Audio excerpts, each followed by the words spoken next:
I'm back. The setting until I need. Yeah. Shut up, dude. Loser. The setting until I need to. I'll be right back. I'll be right back. Okay, so that's my old stream. Where's my new one? Stinking YouTube. Is this it? Is this the new link? The setting until I need to.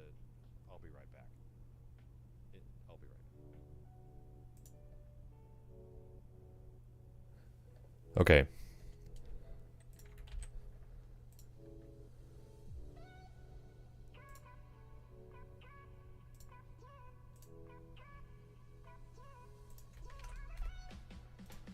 Ay.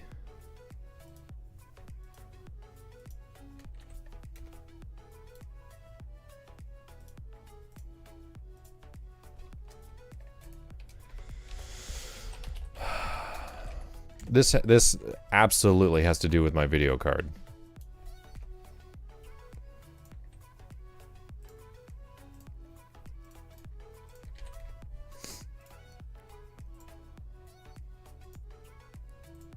Is it better?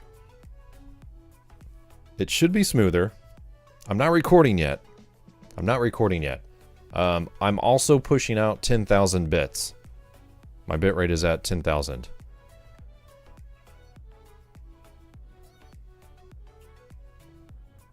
It's not a CPU issue. It's a graphics card issue. And I'll explain why here in a minute. It's better?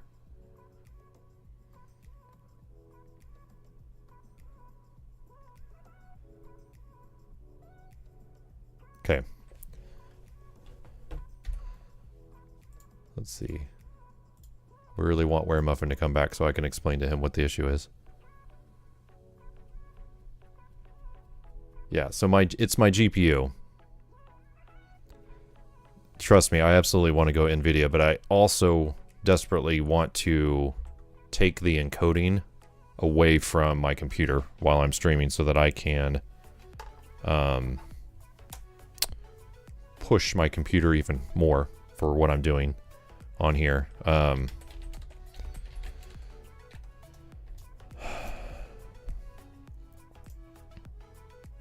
Yeah, I basically need to buy an A10 Mini. I know somebody that has one that I could probably borrow as a test. Actually, I know quite a few people. Essentially, the issue is, since I have an AMD card, especially when I'm recording video, what happens is I record in the H.265.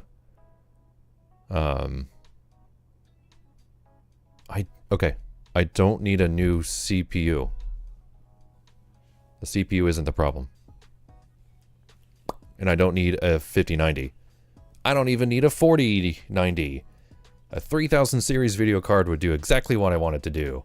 Because this is Minecraft. Not the latest and greatest whatevers, right? Let me explain the issue. And then you can suggest otherwise. The issue is the H.265 codec that is baked into my video card is all sorts out of whack, and I don't care what anyone wants to tell me. It is hot garbage. Hot garbage. With the hot. You got a hot on that H. It is hot garbage. Here's why. I record at 60 frames per second. Give me all of NASA's CPU to play Minecraft. Boy, could you imagine? You could see forever. You could see to the moon. Sorry. Infinite sun. Although, what does this look like at night? It's probably terrifying. Need to get some natural lighting here. Or unnatural lighting. How's it going, X? So here's the issue. So I record content at 60 frames per second because I want that silky smooth Minecraftiness. And I drop it into my video editor, and I will tell you that is DaVinci Resolve. Because it's free. It's been a hot minute. It's good to see you. It's good to be with you. So the issue is that whenever I import my footage, and actually this is more than just it's not a DaVinci Resolve issue. Joel, how's it going? All the good ones are showing up.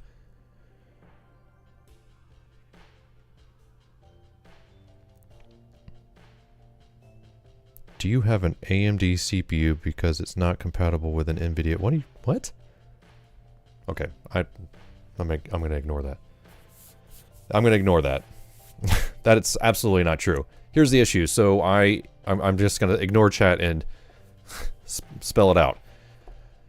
So when there are 1,000 ways to skin this cat. The easiest one is to just buy a new video card that's an NVIDIA video card.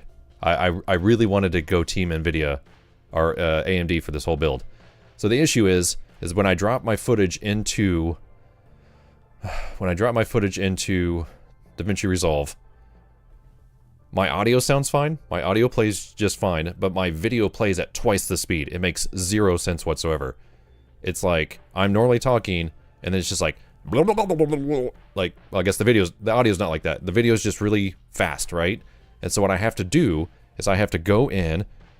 This is explaining the weird issue I just had before streaming.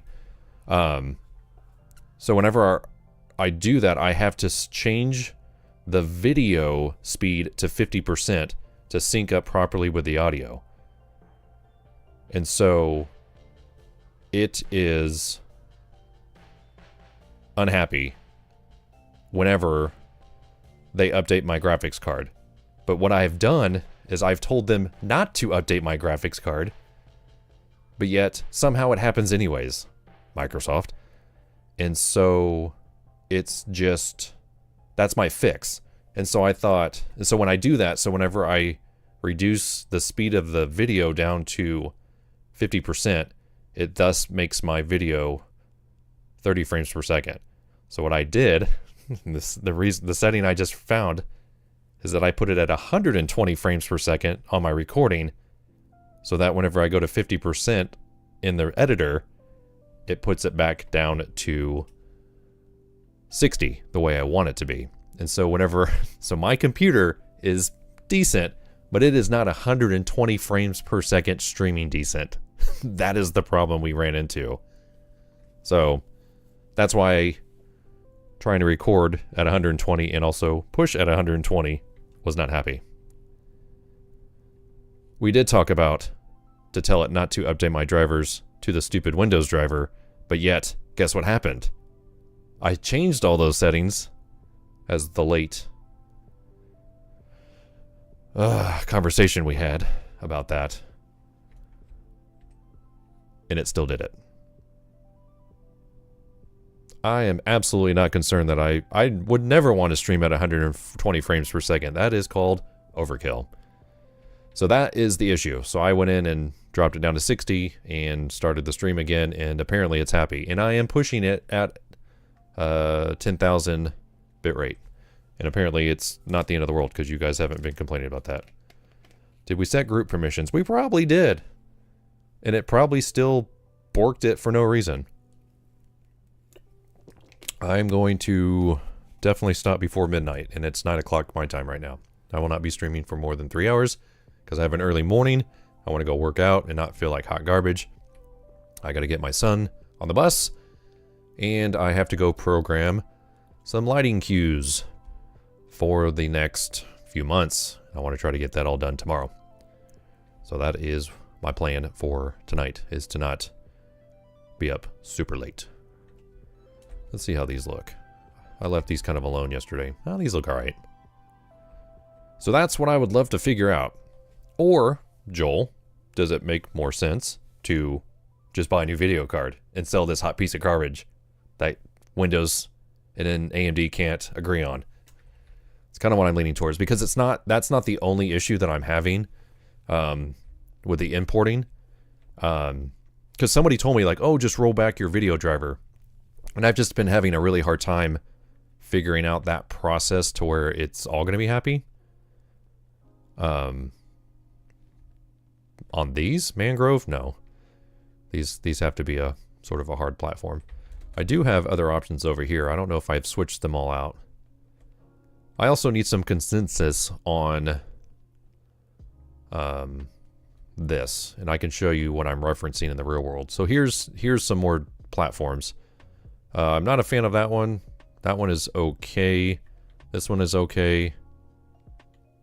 Are you talking about on the actual like pier itself? This one I'm kind of landed on. Oh, yeah, I did. Didn't I use it right there? Yeah. Don't move too fast. Yeah, that's mangrove right there. I love the zoom mod. This zoom mod is the best thing on the planet. And the fact that I can I see my airport? The fact, bump, bump, bump, bump, bump, bump, bump, bump. It's a nice rear end. I love how that one looks like it's screaming. Yeah, so Joel, I would love to... Why did I almost say scratch your ear? Bend your ear on this one more time, but it's... So the H.265 codec is really what's just making life difficult, even... Really, honestly, even when I'm streaming and recording. So even when the video driver is fine, it's just the whole post process is still just not working out the way I want it to. Okay. Let me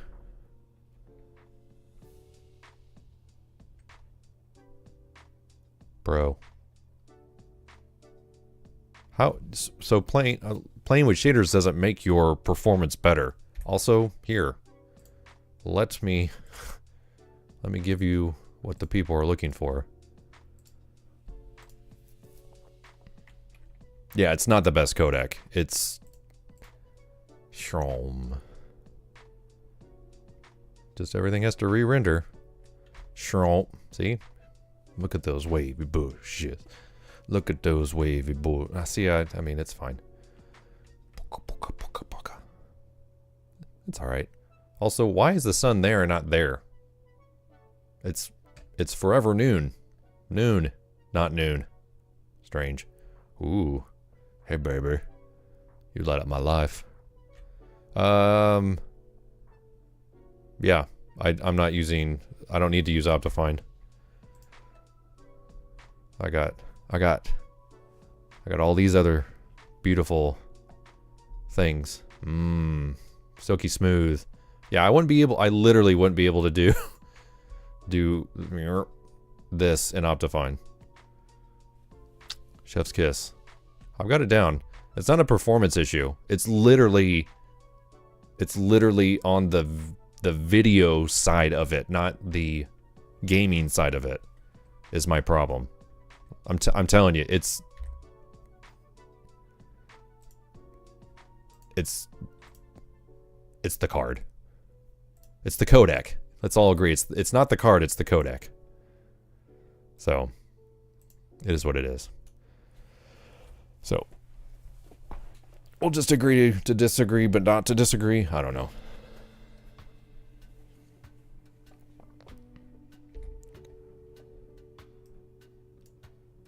You know what the worst option is? Is in this YouTube chat, having this heart icon in the chat window be right above where people are writing.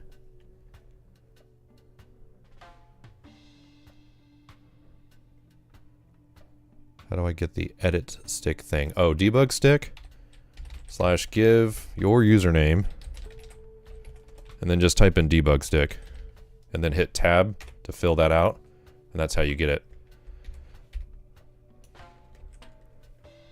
I see those hearts going. But it literally is like, it's in the way. Like, why? Why?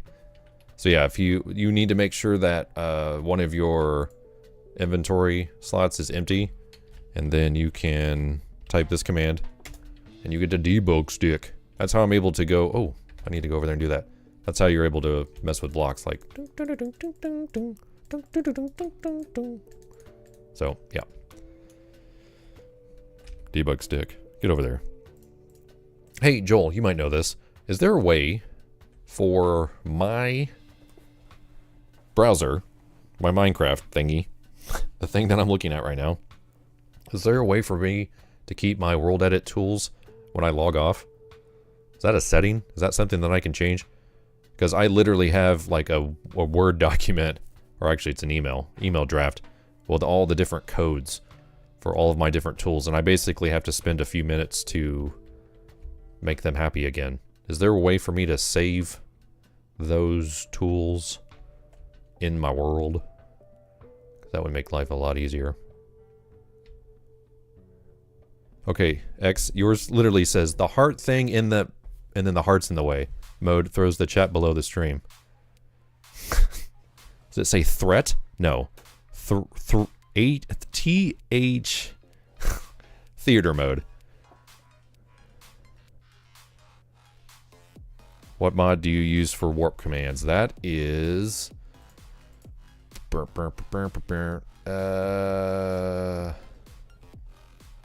which one is that?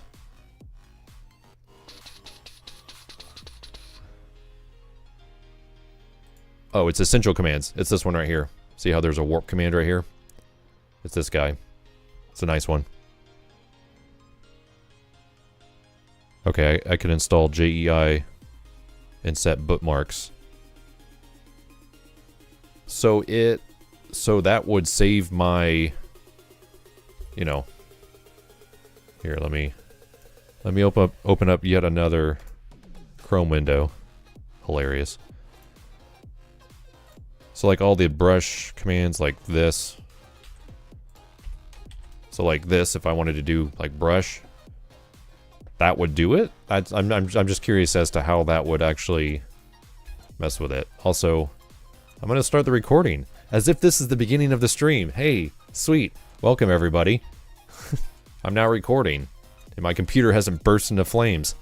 It's amazing how that works when you're not recording at 120 frames per second. Yikes! All right, let me show you what I'm working with here. I want to move that tab there so you guys can't see all my secrets, because I want to show you this. All right, let's go to the internet. Nope, hold on, not yet. You don't want to see that. Internet. Okay, so this is our Marina. Got our Marina here, and so we are looking currently at this. So let's go down to surface level. All right, see how there's these rocks here, big old rocks. I want to mimic that. So I want to mimic that along my thing here. So get a good look at this. So we got these rocks, right? Car's backed really. This car looks like it's about to go into the water, right? Like this guy's gonna have a bad day. Why are they so far backed? So weird. You know, these are getting pretty close too. So anyways, I want to mimic this in my world. So let's jump back over to the game. Meow. So that's kind of what I've done here. And so originally I had a lot of blocks, like brown blocks in there. I know those rocks are white, so people would probably scream like diorite. It's not necessarily what I'm going for. I'm going for the aesthetic. I'm not necessarily going for the look, if that makes sense. And so I essentially brought, you can see that I brought, everything was originally at this height. And so I brought it down one, and then I purposely brought these down as well. So if you look, see how these are at the same level and they've got like columns underneath them, right? So they're being held up. These guys are not being held up. They're actually floating. So I've got these like buoy systems. I've got the white buoys followed by the black ones to kind of show some contrast. So these are technically floating. And so that's what these are. That's, you know, these are not touching. They're just floating. I might anchor them now that I think about it. But essentially, the indication of rocks. That's right. Gosh, I love that, man. Bob Ross. I've got paintings here inspired by that Jude. Oh, Bob, I miss him so. So anyways, that's what's going on here. So does this look okay? I mean, even underwater. So I use coral a lot, right? So like dead coral. Coral. Coral. Oh, I need to get rid of that. Anywhere I see stone, I'm trying to get rid of it because it's too smooth. Except for right here. I'll keep the slab there. So anyways, that's kind of what I've got going on here is the coral I like. I think it gives me what I'm looking for. My version of bedrock there. I've got a little bit of, you know, muddy mangrove roots in there as well to kind of show some water, you know, slosh, that kind of thing. The reason why I'm asking this is because whatever we do here, I need to do, back to the map, I need to do over here. So see how there's rocks here that go into the ocean? This is that, you know, because we've got the ocean here, right? So you got the whoosh water coming in. So this is blocking that all, right? This is keeping the marina safe. And so this whole block here is made of these big rocks. And so there's obviously going to be a lot more of that over here on this side, which I haven't messed with yet.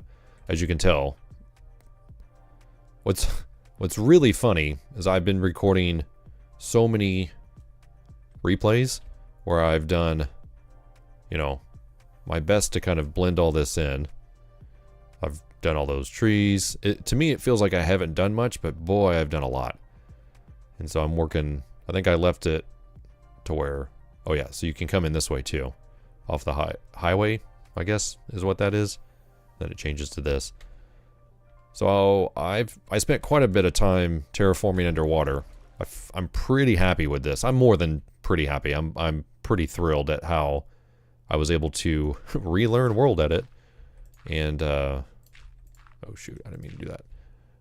To kind of terraform under this and make it look halfway decent. I probably need to shave that down a little bit. But yeah, I kind of went through here and redid most of this. But as you can see here, this is going to be a lot of work. And so those rocks are going to be, I don't know, can we jump over there? Yeah, so somebody luckily, yeah, somebody did that already. Okay. Sorry, I'm trying to see if I can find a picture. I think we can. Oh, hot dog. Check this out. This statue is baller. So these are the rocks that I'm talking about. They're kind of, that's where the super yachts park. But see how the rocks come in and really there's very little, there's like a wall there. Like that's what this is. It's barely a wall. And so they're pretty high up there, but gosh dang. This thing is freaking awesome. Sizable sculpture atop a restored fort. Okay, so that's what this is, the fort here. There is one picture. I've got to show you this picture. Is it this one? No. Oh, it's even cooler. It's made of letters. Awesome. I think it's this one. If I click this, then I look at the photo. Oh, it's an even cooler photo. Too bad I can't create that in Minecraft. No, how did I get to... Is it this one? No, but this is even cooler. Okay, so so the picture that I must have seen was when they were restoring this, because this looks really cool. The picture that I found, it's like from above or something. How did I find that?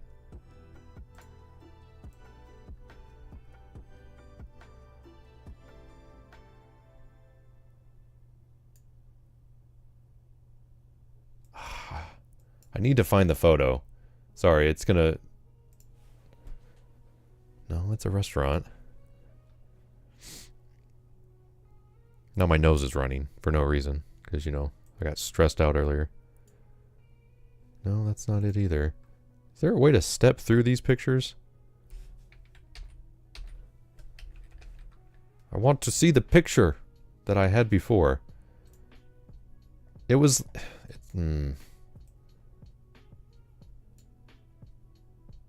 Oh, this is at night. Oh, look at this freaking boat. Holy hell. The thing is huge. Hey, look, France. Oh, where did I... Is that it? It's like a 360 panorama, but it's from like a drone. And it was over here somewhere. Because, like, I think I dropped it here. Yeah, see how, like, somebody took a picture right on these rocks? And what's really cool is that this is like a beach area. I don't think we're going to be able to do that in our world because there's basically a bridge right here. No, Joel, I'm telling you, there's the picture that I'm trying to find of the super yacht. Is this it? Oh, no. There's a yacht that's like... It's absurd. It's how big it is. Oh, it's up here. So it's literally parked here. So the yacht we were just looking at is literally from here to here. It's insane. Where's this freaking picture? Okay, this one's close. Essentially, the picture that I'm looking at, this was just trash. It looked like... It just looked like a war happened, and it must have been whenever they were renovating it. But I didn't know of a good way to save... This is driving me crazy. I want to... No, it wasn't that guy. How do I see all the pictures from this area? Do I just... Okay, so there's this one, and then there's this one. This one says landmark with 6 photos. This says 103. Okay, well this is one, but this isn't it. Look at this, Joel. Look how giant that boat is. It's not even a boat. Like this is a decent boat. Like these are decent boats. What is that? It's a mansion. It's ridiculous. Where's this stupid picture? Oh, here's another one. Oh, cool. So that one is parked like that. I'm probably going to do something like that on mine. It's like a battleship.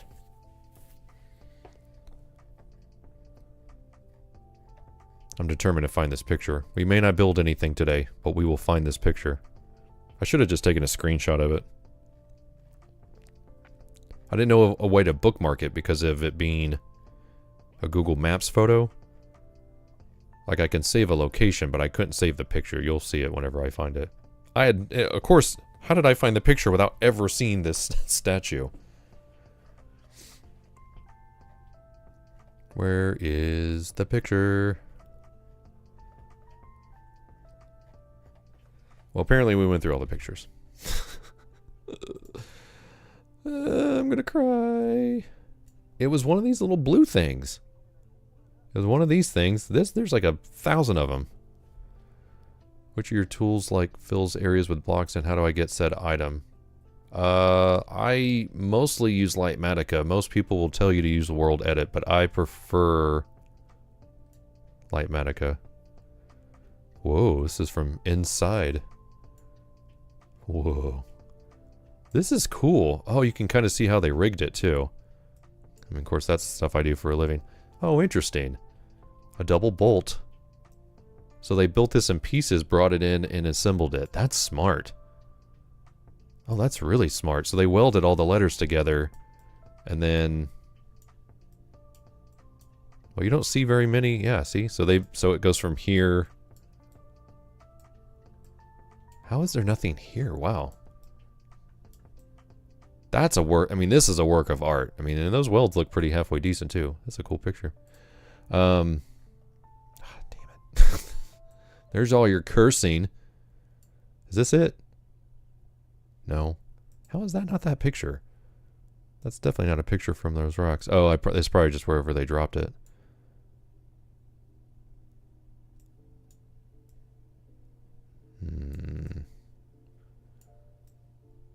No super yacht parked here? That's disappointing. Yeah, so how do I, like, tab through these pictures so I don't have to, like, I guess that's left or right. Ugh. Never give up. Never resist. Did I just... No. It's funny that there's no... Like, Google couldn't get in here, so they got some guy in a boat to go in the marina. Like, they blurred out their boat to get in there. So you can get all these pictures, but you can't get any pictures from the secret street to get in there. Let's see. Yeah, see how there's all these people on the beach? I don't want to zoom in too much. It is France. But yeah, see there's this like... whatever they call that. My brain is not working tonight. They got shut down by the old AMD video card scenario. I would like to do this in my world, but I don't think I'm going to have the real estate to do it. Oh, what's the stupid word for that? It's not a cove. It's the other word for it. Ooh, is that it right there? No. I do like this, though. It's half man. You got this guy here. His hands behind his... Bom, bom, bom, bom. Actually, here. Nope. Here we go. So no super yacht there, but...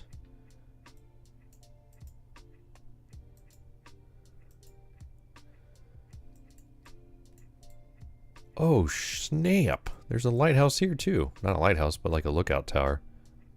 Well, that's going to go in there. I like me lookout towers. Is it here? No. Look at that baby, though.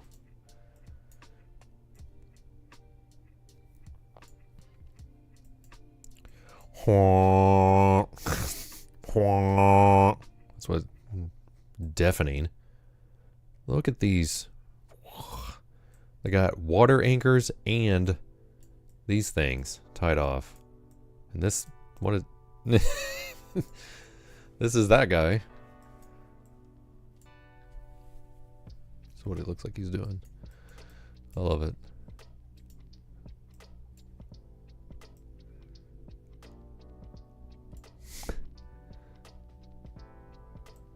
It's not it.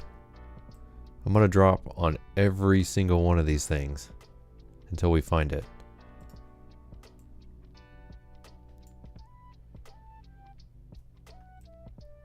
Yeah, there's a big one there. It says click highlighted areas to see images. It's not helpful. This is not helpful. I want to see. Oh, I'm pissed. Oh, I'm so frustrated that I can't see that picture. Here's the street view. There it is. I found it. I found it. I found at least one of the pictures. Look at this thing. It's got 2 helicopter pads. Why do you need 2 helicopter pads? Oh, well, the rear one's taken, so you're going to have to land on the front of the boat. Like, what in the heck? This is one of the pictures that I was looking for. It's not the picture, but it's certainly, it's not the one that shows how messy this is, but certainly and there, look, there's a freaking Ferris wheel too. There is a wall. Yeah. This place is sweet. So I'm going to build this. I'll show you where that's going to go. Like, this is a palm tree. This is a fully grown palm tree. This is a... I don't know. I don't know why you need 2. Like, this isn't just a dinghy. This is a decent sized, like, boat to get around, right? Like a little transpo boat. So, like, you know, you've got big boats over here. You've got your, I mean, these are even these are large, right? So you got some decent sized sailboats. Then you got this big boy over here. These are cars, by the way, which get dwarfed by this. You could put 100 cars on this thing, and it's the Dill Bar. Let's look that up. Is it the Cherry Dill Bar? This has to be some sort of famous boat. Dill Bar Yacht. It's literally called Beloved. It's Persian. Super yacht launched on 14th of November 2015 in German shipyard. Built as Project Omar, interior design of Dill Bar was designed by Andrew Winch. Yeah, so this is in Monaco, which is north of where we're looking at right now. How much did it cost? It's got to have a cost on it.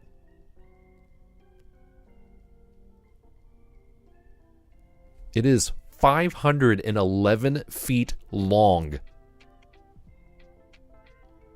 It is enormous. Holy mother. That is insane. It can get up to 22 knots. And it can cruise at 18. Holds 40 passengers and 80 plus crew members.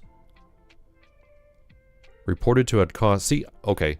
The fact that it only costs $600 million makes it a bargain in my opinion. 84 full-time crew members. Contains the largest indoor swimming pool installed on a super yacht. At 180 cubic meters. Wow. How are there not more pictures of this thing? On this, well, I guess we need to go looking. I'm afraid to click on the Google image link. That's going to burn us.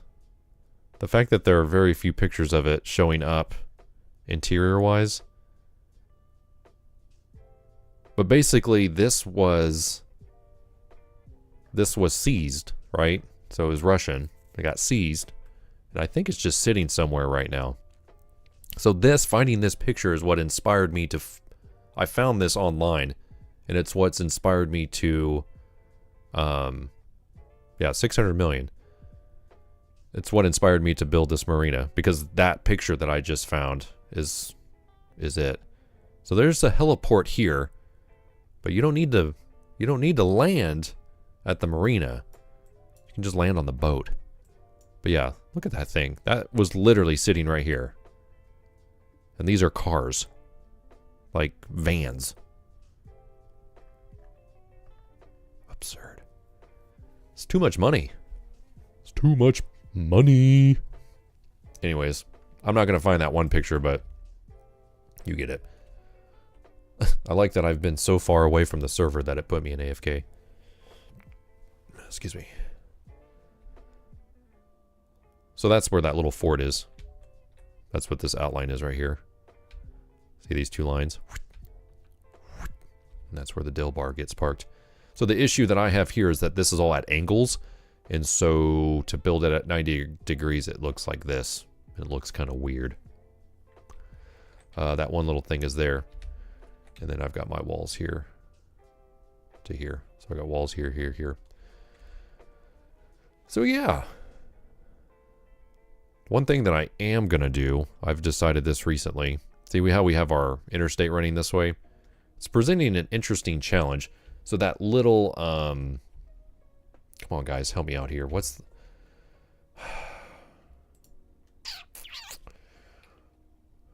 what is it called? Water inlet beach. That's not helpful. What is the word I'm thinking of?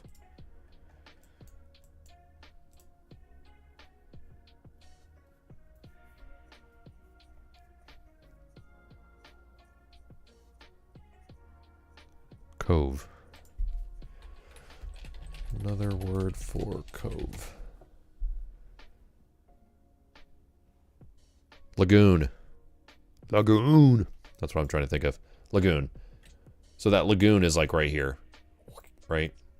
It's like that comes out here, and then the lagoon is out here. That'd be kind of weird to have a lagoon. You can already see how I've bent the interstate away from the marina. We do have... I didn't actually ever think about this. I would prefer to keep it straight. So it's entirely possible I might be able to get away. Because how many bends is it? 1, 2, 3, 4, 5, 6, 7, 8, 9? I might be asking a lot because we have 1, 2, 3, 4, 5, 6, 7. I mean, it's... I could shift it all, you know, to my left here to get it away from this, which I would really prefer. I mean, as you can see, it's already still on top of it. So I've got to do some TLC on this interstate to get it to actually fit. And I wouldn't mind some more real estate here, right? Because I've got a sidewalk here. So if I shifted everything to the left, I'd be okay. But I've already decided, see how this water is higher? This water's higher, and it kind of drops down. I think I've decided I'm just going to landlock it. I'm going to get rid of this. I'm going to put land here and get rid of this water. I think it's unnecessary. It's interesting that it's originally part of the world, because I do like this walking trail, but in all honesty, I think I'd much rather have houses down here. I think it would be a more interesting challenge to put some houses down here as kind of a building thing. Of course, the interstate is right next to it, but whatever. So yeah, I think that's what I'm going to probably do, is I'm going to probably shift this all over despite there being a curve there. And it's really going to mess with it, but I do need to put all these street lights back together. So let's do that while I'm thinking about it. Get rid of these, get rid of these. All right, so I need a red light, not red light, green light. We'll use yellow in that. So we want to make it so that... Is that how I've been doing it? I can't remember. Yeah, red light on the left. So we will have a green light and a yellow turn signal. Oops. Oh, I just blew it up. Nope. Knock it off. And then red light. Nope. Nope. I've done this before. I swear. Gosh, this head mod is so nice. Oh, it just makes these look so much better. Alright, you guys go back to your home. I'm absolutely shocked I haven't nuked these on accident yet. I need to put these in a... I honestly need to put these in like an end chest, so I don't accidentally nuke them. As a matter of fact, I'm going to do that right now. Give me that into chest. Into chest. Oh my. Oh, cool. Oh, that's so awesome. I didn't realize that a llama spawn egg. That's so funny. These are all my original tools from when I started this whole thing in survival. Oh, I don't want to get... Okay. Nah. I'm going to keep those in there. That's a time machine I'll hold on to. I wasn't sure about these cherry blossom trees mixed in with the acacia trees. I think it works. I think it works. I've literally not built anything on stream yet, have I? Just kind of showcasing a few things. So basically all that you're seeing is close to that map as possible. This parking lot is fairly close. I had to take a few liberties. That Ferris wheel essentially is like right here, and we just don't have room for it. Plus, we already have one there, and I'm also considering moving this pier yet again to over here. This is all going to be land, but I thought maybe making that an amusement area. There is that fort that I could build. I don't know. I'm not exactly thrilled with having that there in the first place. It would be kind of cool to have it somewhere around this area near the water. This upper parking lot, I'm still not sure what I'm going to do with. As you can see here, I've tried to preserve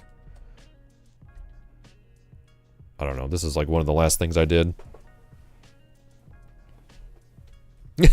You're not wrong. I did fix the stoplights. You're absolutely right.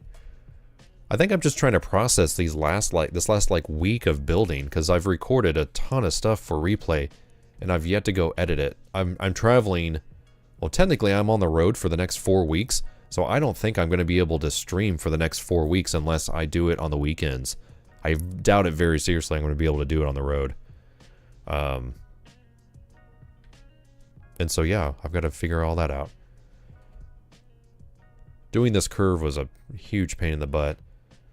I made this road connect to the highway. It's alright. Got a gate here to get us in here. This bridge technically doesn't need to be here. This natural water coming into the marina, the bay, I wanted to preserve, so I had to come up with this bridge pattern.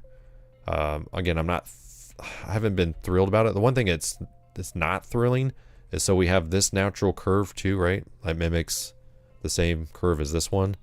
But they don't even connect in real life. It's really annoying.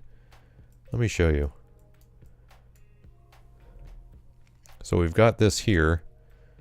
You can see my Google search. Another word for cove. See how it comes up here and then immediately turns? So basically right here is where I've got, like, imagine if this water just kept going this way. And so that's what happens here. So it doesn't even, it does literally, the way I built it is the way it does it in this world. And then it comes all the way around. And then it comes like this, and then it ends here. It terminates here. Although there is a street, an actual street coming in here. So you can see if you drop into the street view, see how there's a road here, and then there's another road back here. So this is the Marina road, and then this is the regular road. Hey dude, how's it going? Yeah, so people park here, or people can drive here, right? They can go this way. But there's technically these stops here, preventing people from going into the marina right away. So that's the kind of thing. And then this is that fort that I was talking about. And then there's this like track up here. So I don't know. At some point I have to just like stop referencing that map and do my own thing. Like building these parking spots was a huge pain in the butt. See how I just kept them straight? Because how am I going to build a car at an angle? So I also want to populate this with actual things. And as you can see, I just keep shaving, I just keep pushing the natural stuff away. And eventually I'm going to have to blend this into that. So that's what this is. This is that natural, so this is the Marina road. And then this is the actual road that will connect most likely to that, right? Like this will be a city road of some sort, and there will be something back here. So I need to install all sorts of things here. So I mean, there's a lot going on. I've done a lot. And so the challenge that I have in my brain is that I have to make a final video. Like I have to be like, the marina is complete. It's not going to happen. Like I'm going to keep, there's a lot of work to happen here. And that's got to be okay, right? Like I got to be okay with that. And so I want to get it pretty far along before I kind of fully commit. So I think one of the things that I want to do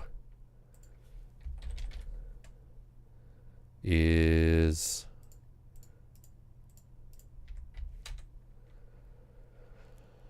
I want to put down some blocks, kind of like we were looking at earlier. So that's one of the things we need to determine is, so over here is where we were looking at those rocks, and so they had a wall, and so I'm just going to go ahead and place a wall here. This is not final. This will give us let's go get that block. It's late. I've been literally talking for an hour longer than I wanted to about how my video card sucks. So apparently they have a wall here, which I guess makes sense. They don't want people falling into the ocean. They also don't want people... I mean, does that wall go on all the way? I think it does. So all these people with their super yachts, they park their yachts. I guess they... Oh, sorry. I think they just go up to the top and take a look. I am going to... Are there no more pictures from around here? I literally think this wall, because there's a shadow. There's a shadow on Google. Yeah, see, there's very few people that have access to this that took pictures that I can do a street view thing on. That's really funny. Oh, here's one. I mean, I guess that makes sense, right? Like, you have a seawall there, so if the yachts come in, the seawall is going to prevent, you know, some big stuff from coming in. So, all right. So this is a real thing. So one of the things that I might try to do is, can you actually put an iron bars on top of, oh, heck. Oh, yeah. That's what it's going to look like. But we might mix in, why is there not a regular stone wall?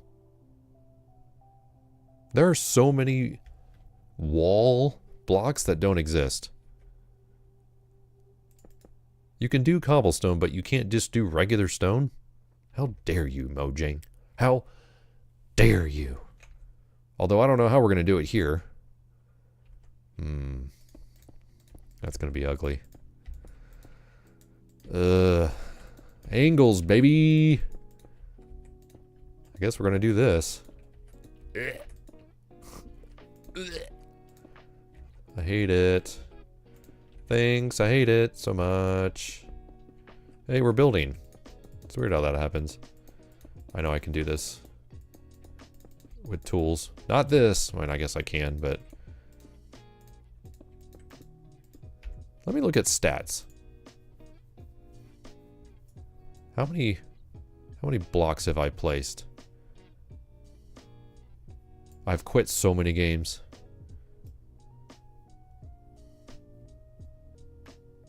Wow, that's a lot of jumps. Sneak time.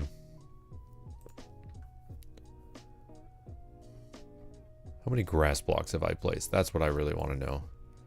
Does this account for world edit, or is this literally just like from the beginning? How are these organized? Can I sort these?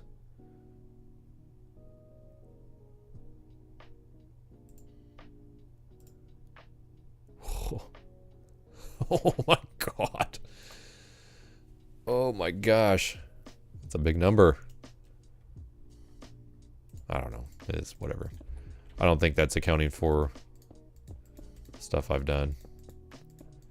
That's the funny thing, is like occasionally you'll get somebody that comes in and is like, well, technically you didn't build all this because you did it in creative. And it's like, do you see what I'm doing right now?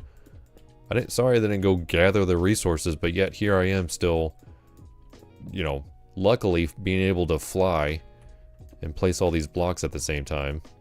Your Highness. It's very few and far between I get those comments, but occasionally somebody will say that, and it's just like, alright, you come in here and place all these blocks. And then I, you know, find myself having to defend myself. I'm like, I built that building right there, all by hand, and it sucked. And that's when I decided, never again. And I was like, I hate where I built it, and then I moved it, and then I hated where I moved it, and I moved it again. I want to say, I think I moved it. I think I rebuilt that the first time. I have to go and watch the videos, because I'm absolutely convinced in my brain that I did just that. And that's wild to me. So here's the thing. These blocks can all... I'm just going to kind of place these randomly.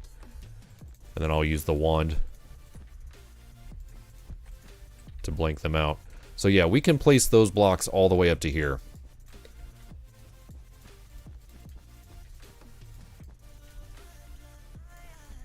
I know some of you are going to say there's an easier way to do this. You're absolutely right. I just want to see... I want to see the forest through the trees here just a little bit. Before I go ham and start wanding this to death. So here's the deal. We all know those rocks you know, that's probably, like, we could probably get away with a third layer, right? So we just do this.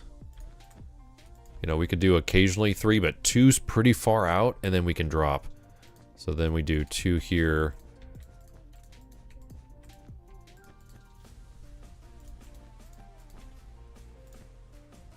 Yeah.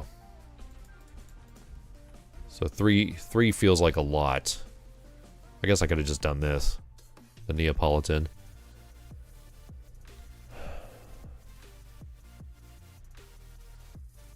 Because I don't want this to look, I don't want it to be too shallow.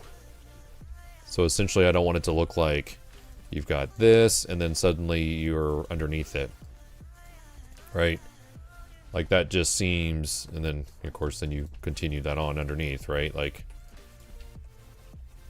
those rocks continue to go under the ground, right? Because that slope needs to be gradual, and that's going to be real fun. Like when you've got things like that, and the natural depth is pretty deep. My son the other day was like, well, I can build underwater. I do it all the time without night potions on bedrock on my tablet. I'm like, oh really? You go underground and you can... It was when I was doing... I was showing him all the terraforming that I was doing. I was like, oh really? You can just go underwater and stare at, you know, blocks. So like, I have to do this, right? Because then if you... It's like, here... Because I was using this night vision. He was like giving me crap for it. And I was like, okay, let me drink the milk. I was like, all right, now build. And he was like, oh, well, and I was like, that's right. That's right, son. I felt a little bad, but at the same time, I didn't. I was like, come on, man. You got to give me some credit here. I was doing it for so long before I realized that there were potions. And then I couldn't remember how to get rid of the potion effect. So then I had to drink something. I thought that was pretty funny.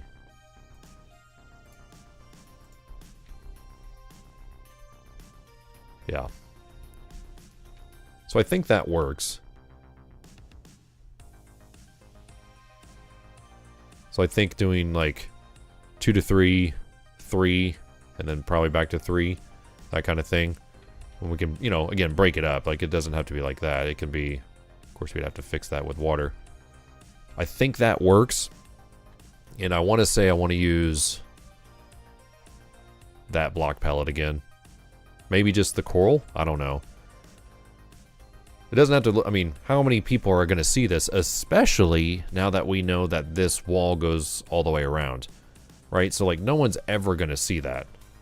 If they're running around in our world. But I know it's there.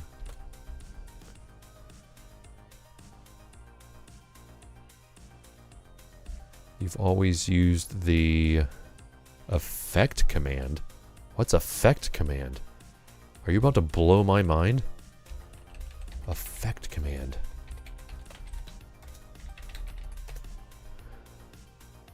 The effect give targets effect seconds amplifier and chat to run the... Oh, okay. I see what you're saying. Sorry. I thought you were talking about something else. Ah. No. Is this going to take me longer to type it than it is to... Oh, sweet. Night vision. Meow. Effect clear. Ah! Look at you. X. You are a prince.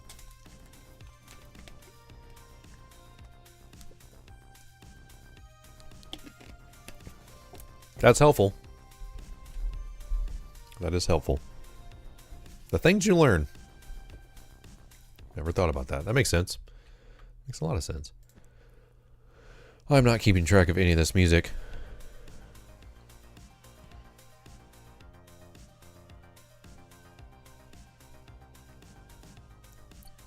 This song is not even remotely chill. So I'm having to go through. So I've got this ambient lo-fi playlist that I just gathered a bunch of free music from, threw it in there, and half of them aren't even what I think they are. So I'm having to weed them down. I feel like quite a few of them are like that.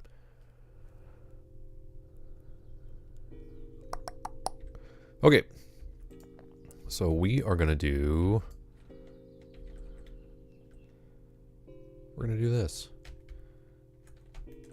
And again, I'm completely aware that there are 1,000 ways better to do this. But this is the way I'm deciding to do it. We're all going to be okay with it.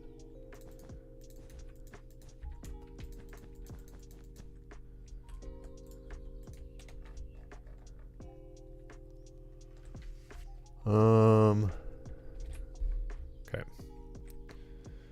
And then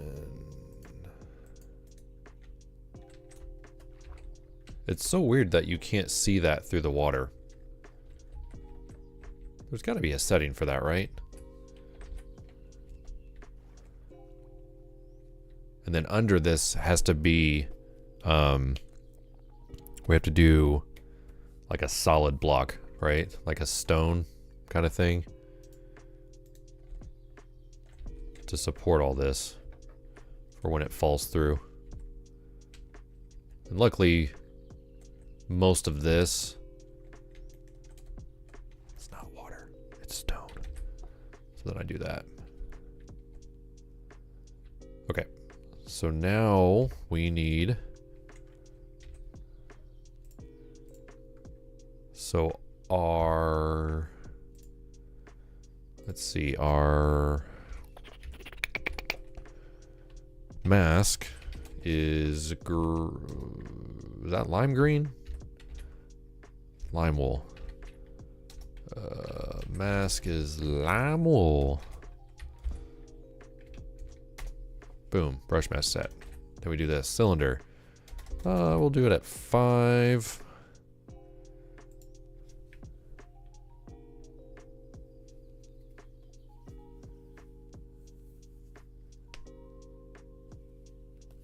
Yeah. So, I mean, these were all just like vaguely worded, right? So, like, this song is pretty chill, but some of them are just like, like, this is not, this is probably chill for the playlist for the rest of the crazy music you put on this, but it's not, it's not what I thought it was. I mean, that's the issue with this particular artist, that a giant majority of these songs come from. He's got so many. It's kind of hard to come with it. All right. We got to come up with a palette, so that's what we're about to do. So, dead.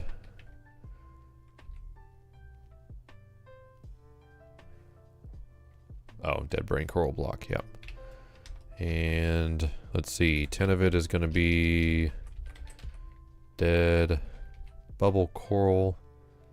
I can't remember which one looks worse, so we're gonna have to go look at it. We'll do 10% dead fire coral block, 10%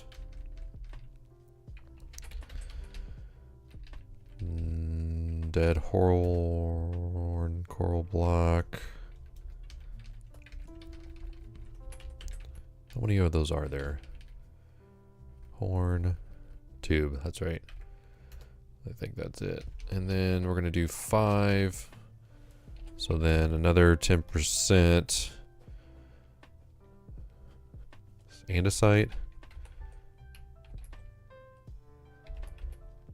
So what is that? So 10, 20, 30, 40, 50. 10, 20, 30, 40, 50. Oh, perfect. It weighs them proportionally, but I like to kind of try to wrap my brain around. Now, my commands are not normally this long, but it doesn't. It just weighs them proportionally, so I could put whatever at this point, and I think I am. Let's see, I want 1% of it to be bedrock. I want another 1% to be, oh, not 15. 1% to be, this is the problem, I don't have the block palette in front of me. All right, I copied that, so we can just go over here. I need to figure out which one of these I want to be my primary anyways. I think bubble's the one I hate the most. Yeah, see, I hate bubble. It looks too much like refried beans. Fire corals. Coral's my favorite.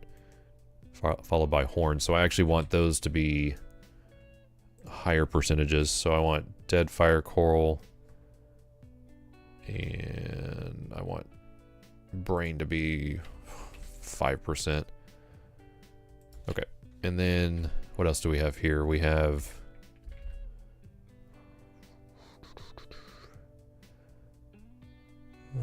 some cobblestone in there. We have another 1%. Oops, that can be light gray concrete powder. That one's tricky because that will turn into a solid block, so we're actually not going to use that. There's tough. Alright, we can always undo this. Can't bind it to the dead coral, I know.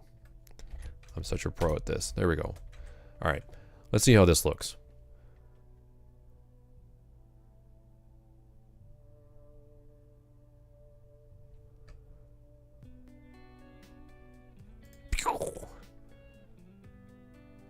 Dang it. One of those isn't in block, is it? One of those is just the actual coral. Hilarious. Why didn't someone tell me? Block? Ah, there it is. It's not that one.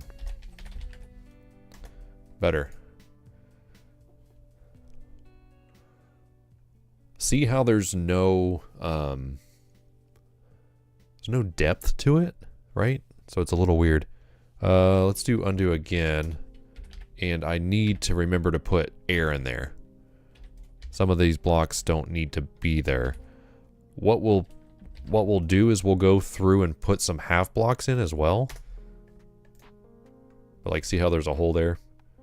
I like that because that's my indication to take it out. I think I want to increase the air though. Let's increase the air to 5%. Interesting that it chose to do it right next to each other. And see where the andesite is where I can do half blocks. So I could go back through and do... Oh, okay. So this is the interesting thing about World Edit that I had to learn, is that you have to go through and do a trace mask on solid blocks. So now I can do it underwater. Isn't that cool? That took me forever to figure out. And I'm not even sure how I found it. Okay. So now what I can do is I can do an axe. Oh, that's gonna mask. I don't need to do trace mask. We'll do mask andesite. And then we will do...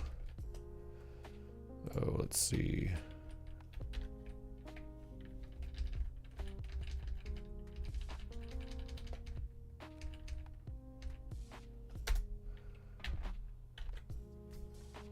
Do andesite slab.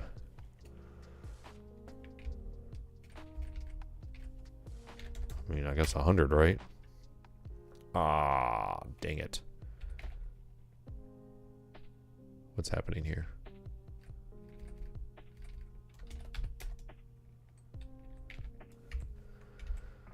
Why is my... Why do I have lizard brain right now?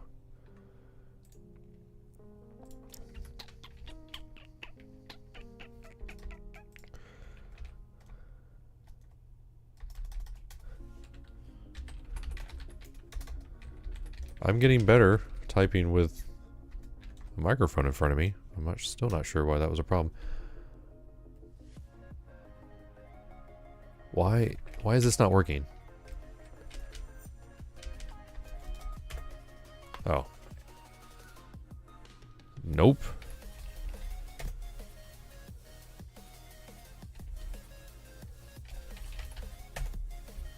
Why is this not working the way... Oh, it's andesite slab. And my mask is andesite.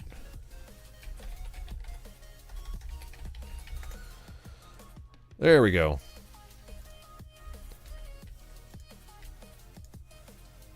Oh, God.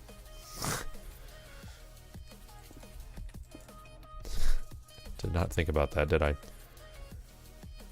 So that helps, right? It's still not perfect, but it helps.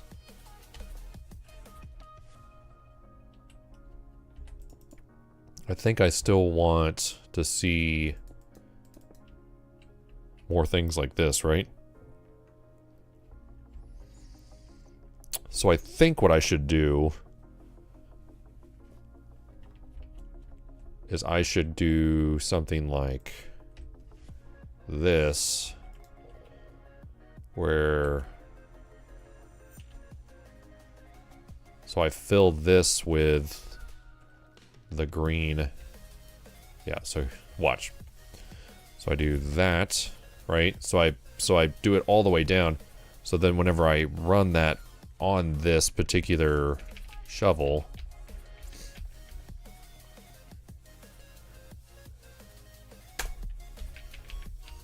so then I do a mask on the lime wool, and then I'll do a trace mask just to have it. I don't think I need to do the trace mask.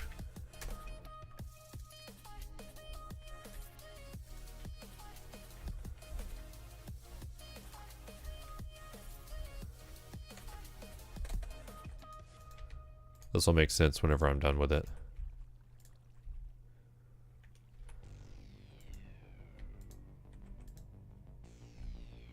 Okay.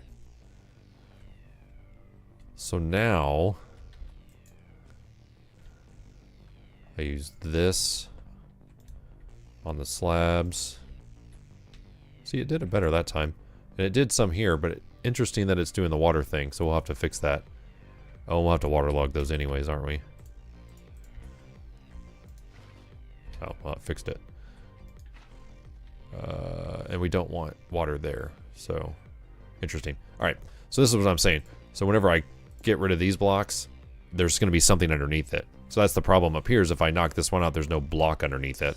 So whenever we build this, we need to make sure that we're going down with it, so that whenever we come back to fill these in, they don't look weird.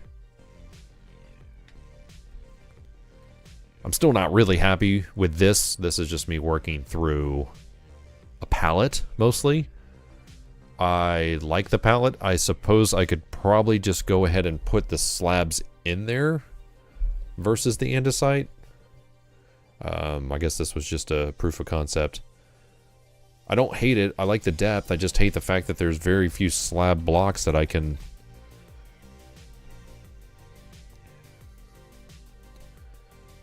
use. I mean, the fact that we have stone slabs, but we don't have stone walls. Anything that can be a slab, in my opinion, should be able to be a wall. Like, we should have dark prismarine.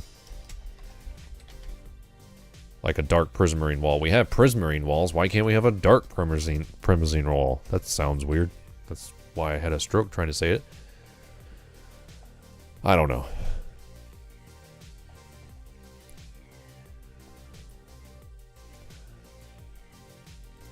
See, like, this song is not ambient lo-fi, but it's also not hype, but I'm adding it to hype and removing it.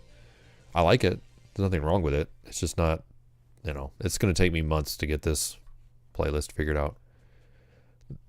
I have a new account. I have a separate Spotify account because I don't want this music affecting the stuff that I listen to normally. I think I've explained that before. So, like, we could do stone slabs, cobblestone, mossy, andesite, and that's probably it. I don't think any other blocks are going to work well on this palette. So if we wanted to just sprinkle... Well, I suppose that's what I could do. Is I could just do andesite and then do more slaps.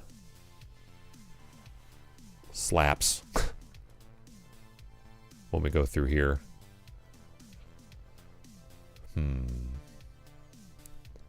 This is going to be tricky. Getting that angle down. Which is mostly why I did it like this, right? Because it might actually just be faster for me to place these manually and then to use this world edit stick thing. I am going to have to blend it though, so...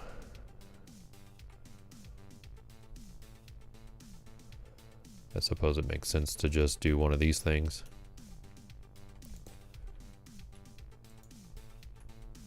Let's see.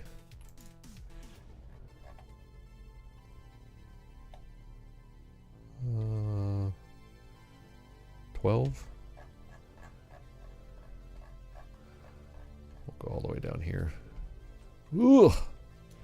Hit the wrong button.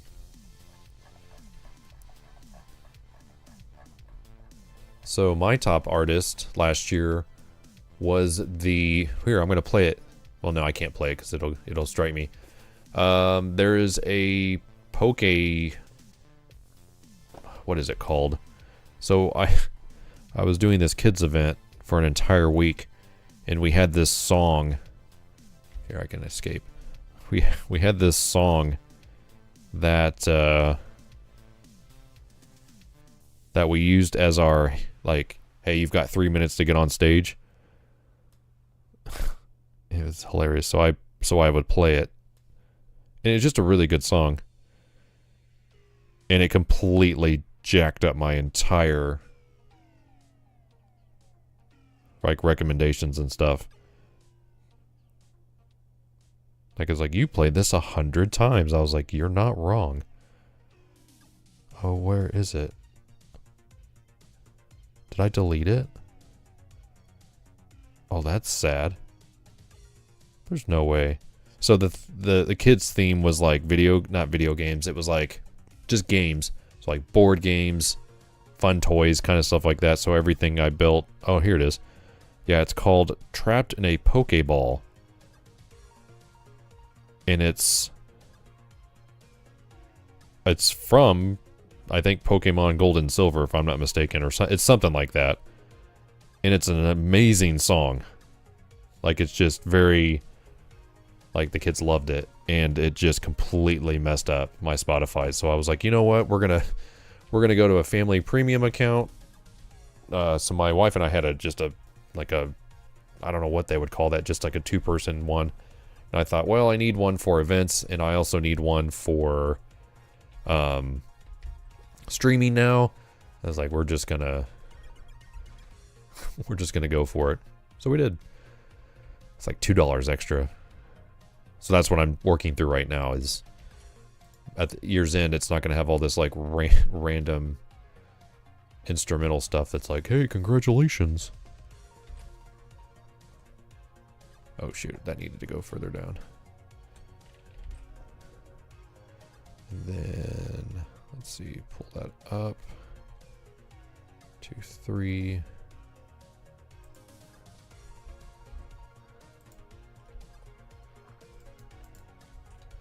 Yeah, I'm doing this all wrong. I'm just super distracted right now.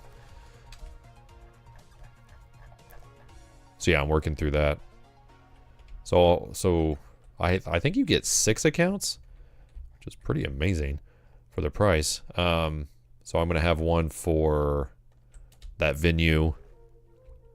So for me, my wife, the venue, streaming, and I think each one of my boys is gonna get one.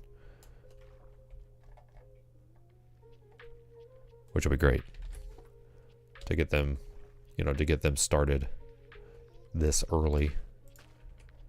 So like what I do every year is I listen to music, and as I just find music or get recommendations, I will go through and add them to a playlist called Listen to These, and put the year. So it's LTT 2024, and gosh, let me pull up, because I'm just curious. Oh, I guess I can look at my phone. My phone has it. And so what it is, it's like a music time machine, right? So like if you really like these songs, you can go back and listen to music that you liked for that whole year. So I travel a lot, so I listen to a lot of music. Yeah, so I've been doing this for 8 years now. So I have one all the way back to 2016. And it's really interesting because some years are just like baller, and then some are just like not good. You're just like, yeesh, like, oh, you know what I need to do? I need to make this 3 layers deep. There we go. Let's say I don't feel like this is... I don't feel like that's doing what it's supposed to be doing. Interesting. I figured it would go through, but it's only going through when I hit it through the holes here. Weird. It's still achieving the effect that I want. Yeah, so I do that, and so it'd be really cool to do that with my kids, right? Like, hey, you've got this playlist. You know, when you were 8, you really drove us crazy listening to this one song. And again, so my wife does that. Like, she drives them around way more than I do. And so, what did she tell? Like, she sent me this message the other day. I have to find it. It was really funny. Having to do with the music.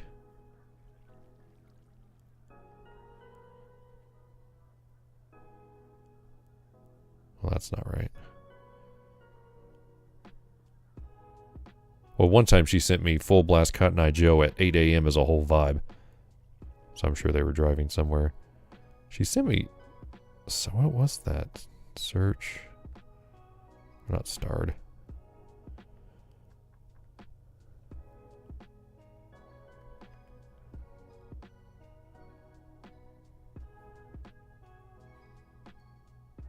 I don't know. She made, like, there's this, like, one song that just drives us both crazy. And she was like, I can't. Like, when I said, hey, you guys, you have your own Spotify account now. Oh, wait, she emailed me. That's what it was. Because we were emailing each other. I was like, hey, we got a Spotify account.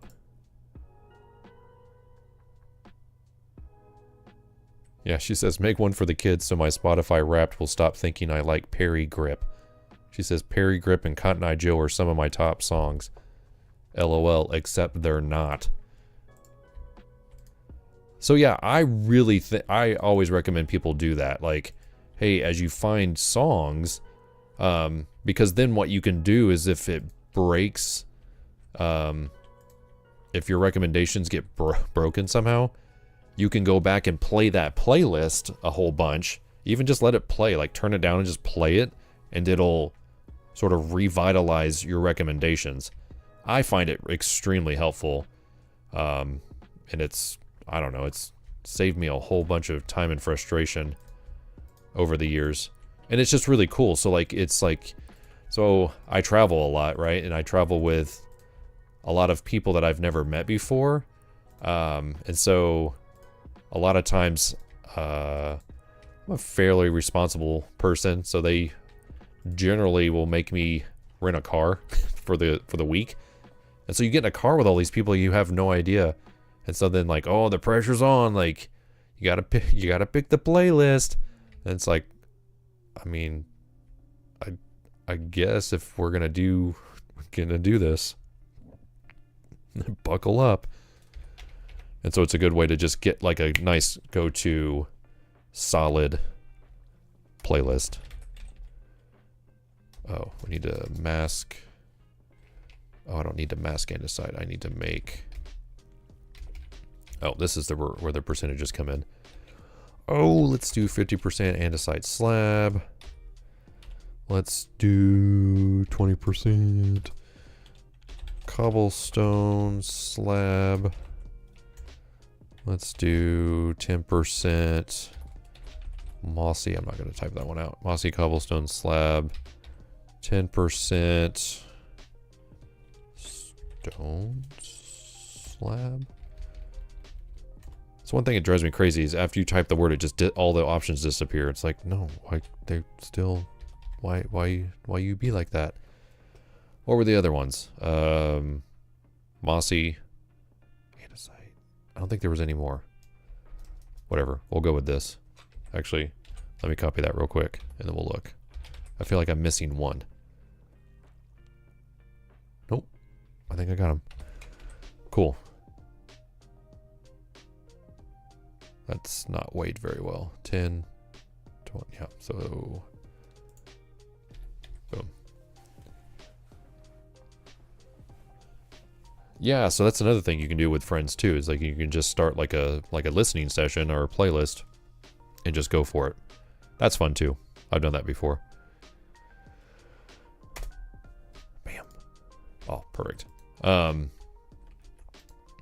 Yeah, and so oh, that, I don't know. I might keep that. I did something that I wasn't expecting, I guess. Kind of broke that a little bit.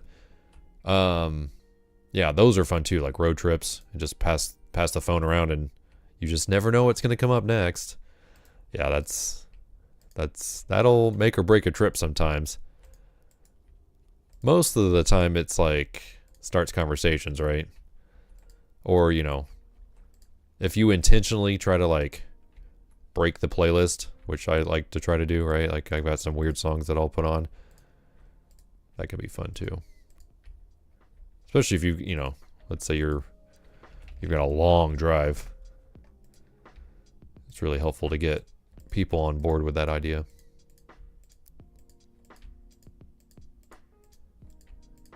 I'm not sponsored by Spotify. So it's just the service that I've used. It's had its ups and downs. I still have my frustrations with it, but that's alright. I deal with them. Alright.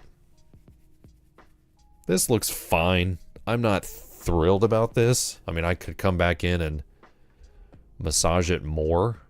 But again, if we're doing, you know, the wall, it's not really gonna matter. So here we can do this. Then come way over here. Wish I could fly faster. Yeah, so for instance, this playlist that I have right now for streaming, so I have it pulled up in the web browser because I don't want to have to keep logging in and out of my account. Like the one thing about the desktop version of Spotify is I wish you could switch profiles really easy. Like you could stay logged in, but it doesn't do that. So I have this as a shared playlist. Let's see, where are you at? You're at the bottom. No. So this playlist is 39 hours. And then the other one, which I don't see here, is probably close to that. Like this has almost exactly, it has 1,002 songs on it. It won't when I'm done editing it because I feel like I'm taking more out every time.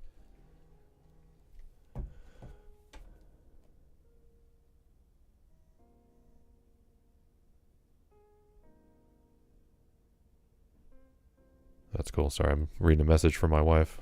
Her and my oldest are at a concert tonight.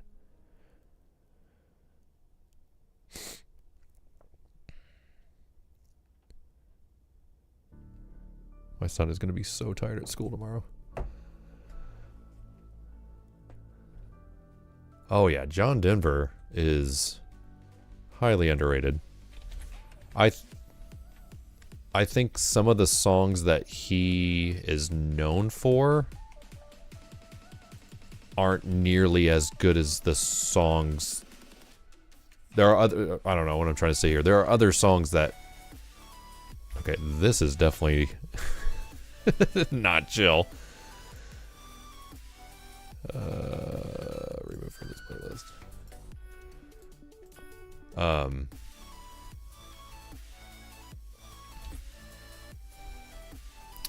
Whoopsie poopsie.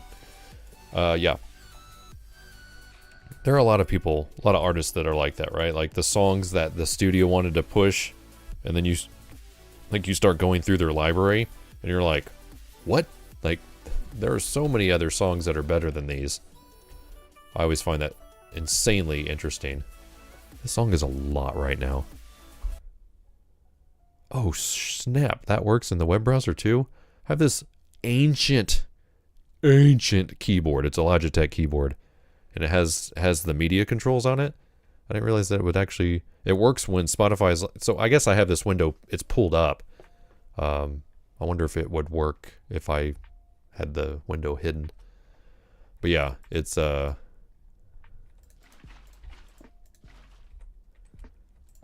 It's really interesting to go back and listen to artists, like their albums, right? So like that's one thing too, like right, like we're in the age of singles, right? And so I wouldn't even say that like singles back when I was growing up are completely different than singles now, right? Like singles were dropped so that people would buy those albums, right? Like they were promoting the albums, and then a lot of times you would get that, you know, album and you would listen to that single over and over and over and over and over, you know,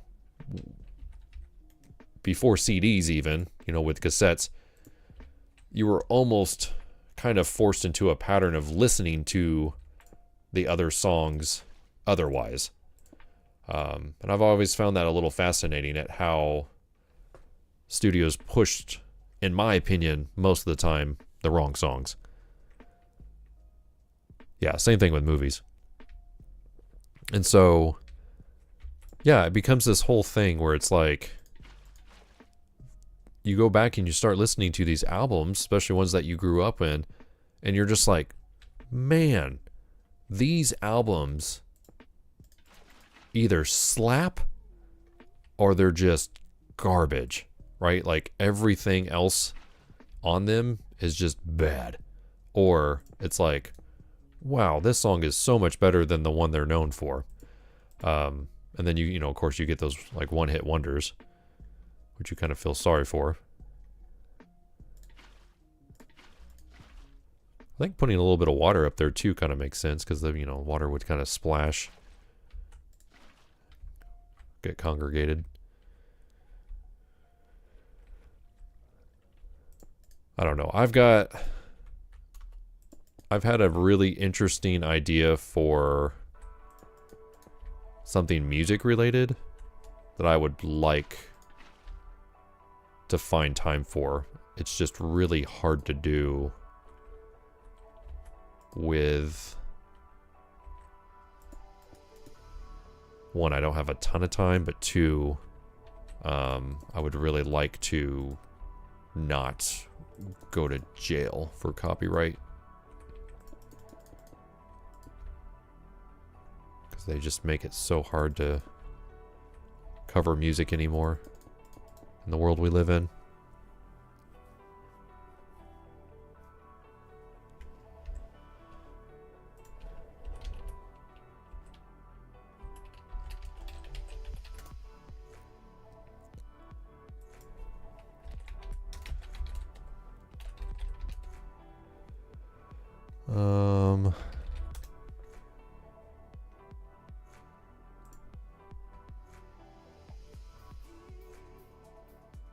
Sorry, I'm looking at something right now.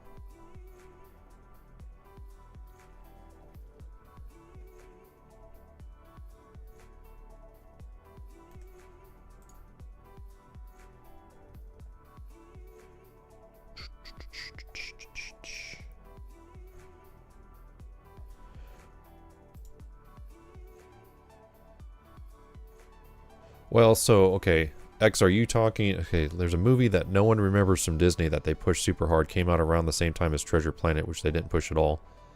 Well, yeah, Lilo and Stitch came out in 2000 and... Was that 2002? Pretty sure that's the year. Because I was in... I graduated high school the year before. That was also the year of, like, weird Disney sequels, if I'm not remembering wrong. Pretty sure there was like a Hunchback movie, like Cinderella 2. I want to say there was like a Peter Pan. I guess Tarzan stuff would have been around that same time. But yeah, no one remembers Treasure Planet. There's a ton of movies like that. I mean, I don't even remember anyone ever going to see Lilo and Stitch. I feel like it was most likely a home video kind of thing. But maybe I'm wrong. I see, so like if Lilo and Stitch came out when I was in high school, wasn't necessarily like a movie that I was looking for. So if that makes sense. But yeah, I'm pretty sure. Yeah, it's like Lilo and Stitch came out June 2002. Treasure Planet was that.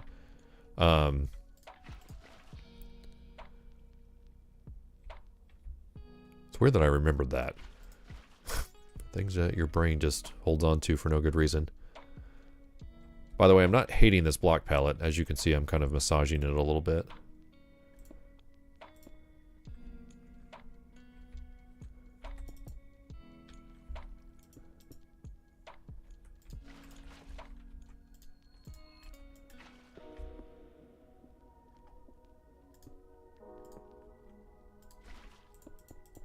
Oh, I didn't even reply back to that message.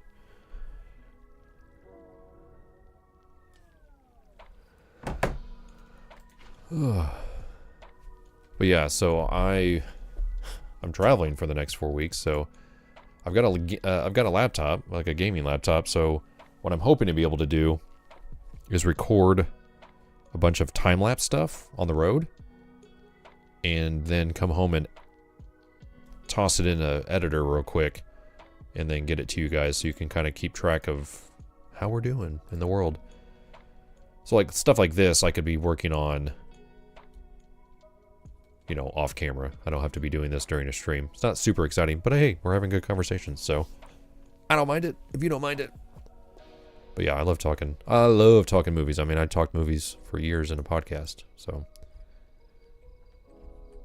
it's not really something that I get a ton of time for anymore. You know what? There's also stairs we could put in here.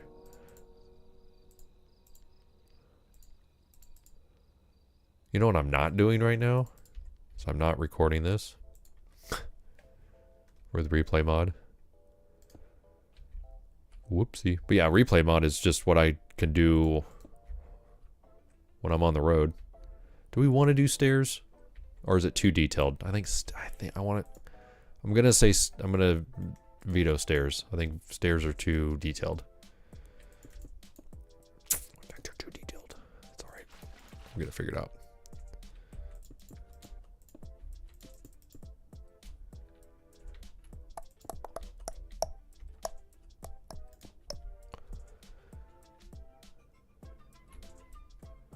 But yeah, no one saw, gosh, what is the name of that movie? I think I was the only one in the theater. I gotta find it real quick. What is the name of that? Animated.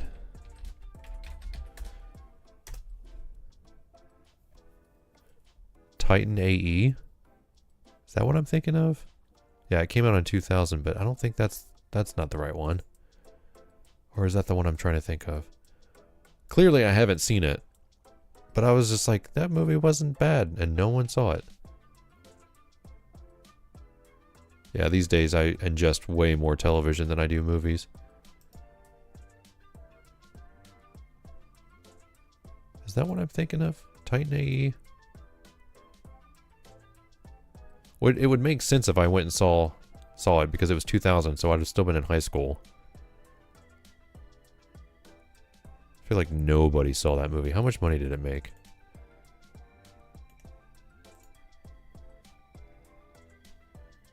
Yeah, its budget was $75 to $90 million, and it only made $36 million. Woof. I wonder if that one is available. And Matt Damon in it. It was Fox. Yeah, Fox in 20th Century. Is that available on Disney Plus? I mean, they bought them. Can you watch Titan AE on Disney Plus? Where can I stream AE? How can you not watch that on Disney Plus? Or wait. Maybe you can.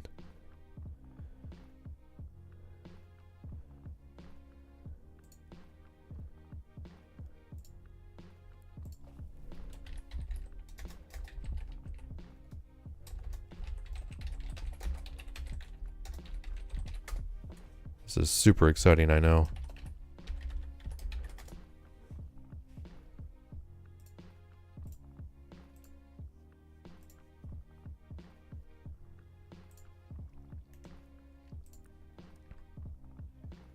It says the requested media is not available. Please try again. Boo! You suck. You have a link to it. Oh, I can watch all these Titanic movies. They have Attack on Titan on Disney Plus. I don't understand. I don't understand the world we live in anymore. I don't. Like, it's so hard. It's so hard to watch movies anymore.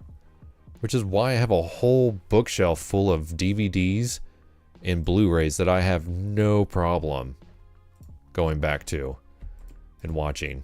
Like, physical media is superior in every way. Yeah, it doesn't... like, yeah, we own this property, but you can't watch it. It's so fitting of that. It's because of taxes and all this other stupid crap, you know, which is the reasons why, like, you spend all this money making a movie and then you realize it's not going to make any money. So instead of spending money to advertise it and to put it out, you decide, nope, no one's ever going to see it. And you literally delete every bit of footage so that you can write it off on your taxes. Like, I just will never be able to wrap my head around that. And it's so shady, and it just sucks. And there are so many examples of that these days that make my soul just hurt. But yeah, super annoying.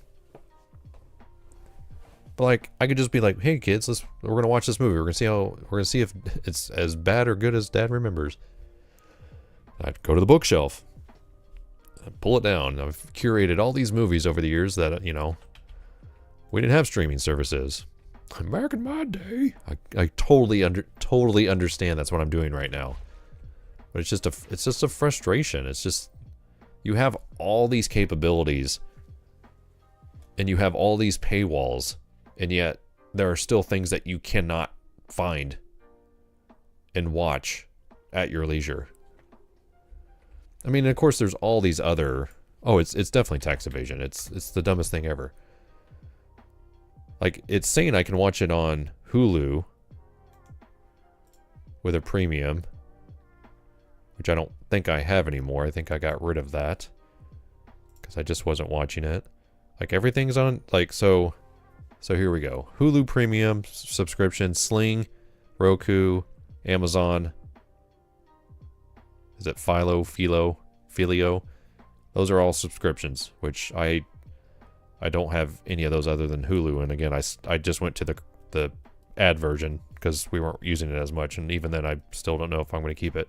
Then you can watch it, I'm pretty sure, on Google Play and Apple TV and Fandango at home, which is Vudu, for $3.99. It's like, do I get to keep it? So like, even if you buy a movie, that's what freaks me out. That's what freaks me out, is why I would literally much prefer to go and find the DVD at a yard sale for $3.99 versus paying for a digital copy that I'm sure at some point is going to make no, like, there will be no way to watch it, and I just wasted money on it again. It's so dumb. I'll never say never. I will find it very hard to ever pay somebody for a digital version of a movie when I can simply go buy a physical copy of it. More so older movies than new ones. New ones, I understand that, you know, their distribution model is completely different.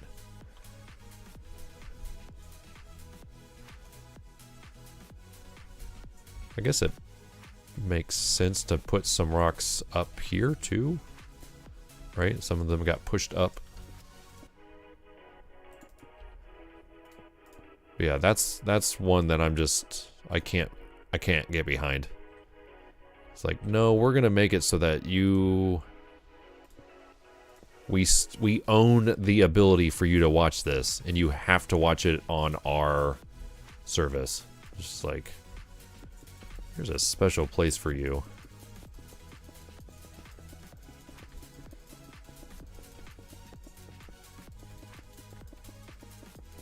I feel like I'm gonna find it easier to do most of it this way.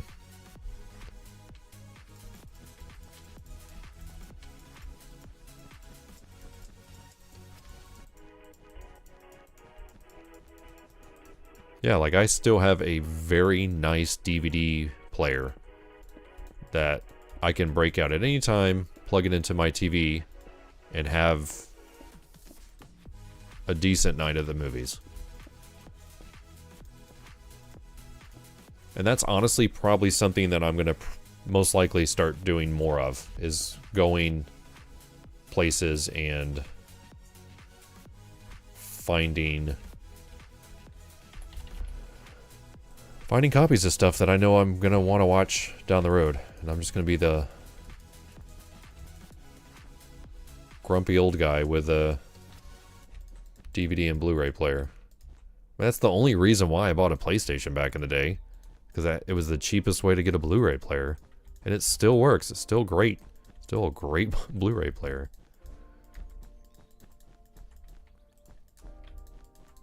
There's very few of them back in the day that actually could compare. Also, I don't know what I'm doing right now. The angles, this whole Marina is a test of angles, and essentially a test of every patient bone that I have in my body.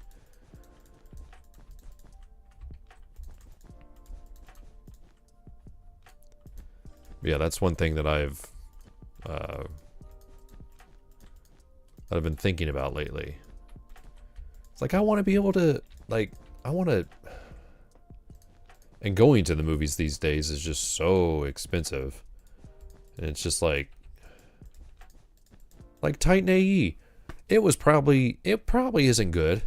I probably, you know, spent a couple bucks on it to go see it in the theater. But like now it's just like everything associated with going to the movies. It's just such a hassle.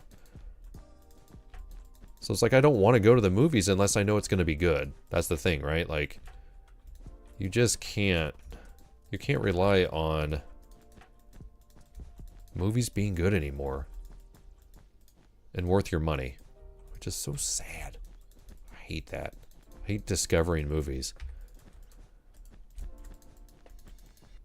I hate that I can't do that. Did I say I hate discovering movies? I hate that I can't discover movies like I used to. That's essentially what I'm trying to say here.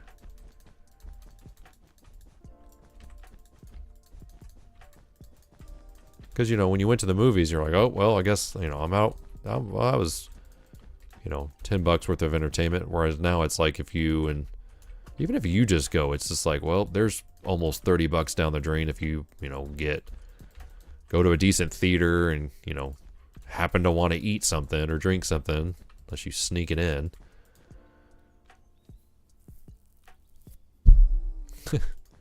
A specific red cream soda brand. Yeah. Well, now most of the theaters have those freestyle things, so, you know, you can make up your own concoction. But yeah. The movie experience just isn't what it used to be, and it's, you know, I've got aspirations. I'm 40. I'm not gonna keep that from people. You know, I'm an older guy, and you know, I just talk to people all the time that just miss certain things. Like, I have aspirations to own a karaoke bar, but at the same time, it's just like, could I also just have a small movie theater? And that's just a whole legal thing too, right? Like, you know, to get short run of old movies and just do things the way it used to be, right? Like, just give people some nostalgia. Like, there was nothing wrong with the system, and then technology and just the state of the world that we live in, just like well, I can get that at home. And it's like, can you though? Like, some of the best memories I have happened with other people in a movie theater, reacting to, you know, big moments and stuff. It's just, I don't know.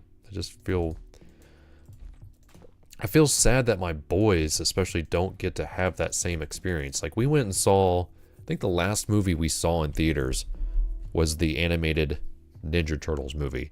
So it's all animation too. So it's like we saw the animated Ninja Turtles movie. I know we saw the Mario Brothers movie. And then I think my wife took him to see the new Trolls movie, Trolls 3, I think. And they had a blast. But it was just like, it's just not the same. It's not the same.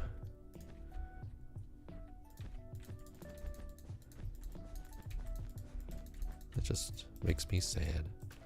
So the reason why I'm fighting this is that I have my tick speed set to like 3,000 for when I do saplings. So when I plant stuff, that's why the kelp just immediately...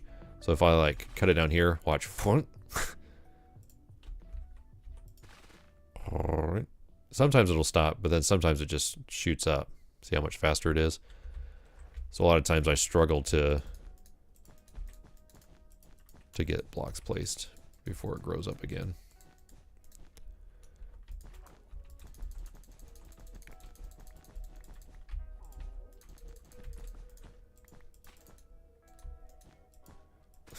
Ugh. Half the time I just go down and break it all. It's just super frustrating. And even then I still can't break it. Gosh, kelp is the worst. Like when you're trying to build underwater, it just gets in the way. See what I mean? Gosh, it's frustrating. Ugh. Ugh. Ugh, I hate kelp. Go away.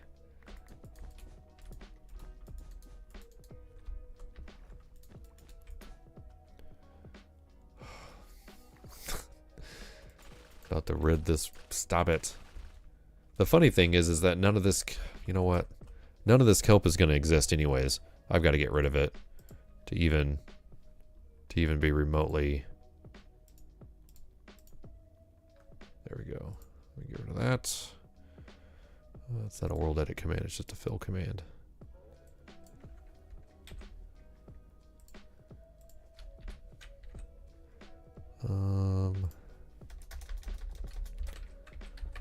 We are going to replace kelp plant. That's the bam. That's the bottom part of a kelp, by the way. Because if you just do kelp, it doesn't get to the bottom of it. See? So it'll still, it's interesting because it'll still get rid of the plant, but if you don't do it near the base and specifically call it plant, yeah, see how much is in the way? Then it just gets in the way. And then you have the problem with studios. I mean, I'm just going to keep talking about this. Then you have the problem with studios just spending so much money on these movies, right? They just keep pumping money into the movies.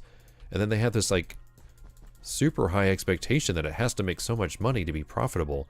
And of course you have the international market. If it wasn't for the international market, movies would never... Movies, I think Hollywood would be done at this point. There's so much money to make overseas, especially in the Chinese market, that it's just insane. Like, you just have these, like the last Indiana Jones movie did not need to be hundreds and millions of dollars. Like, it just didn't. Like, I get why, but it, to do what they were hoping it needed to do, like, there's no reason. Like, this, Fast and the Furious is another good example. Like, that is so bloated and overinflated, and it didn't even get close to making the amount of money that it needed to even break even. But, you know, and then now they're like, well, we're going to probably make it a little smaller, and it's like, well, I wonder why. Because you got away from the model that worked. It's just, yeah, the I don't know. I could go on this forever. I mean, you get movies like, if you haven't seen it yet, it didn't blow me away, but what it did is it impressed me. So there's a movie called The Creator. And it was Gareth Edwards, who his career's been pretty interesting in the last few years. Of course, he was the original director of Rogue One before Gilroy took that over, who has made the Andor series, which people rave about, as they should. He made a movie called The Creator, and it's available on Hulu. He made a might as well have, a $70 million movie look like he spent over $200 million on it. It's insane. He built this original world, this, world building, right? He built this original concept for $70 million, and it looks... was it even nominated for the Oscars? It should have been for effects. It's insane.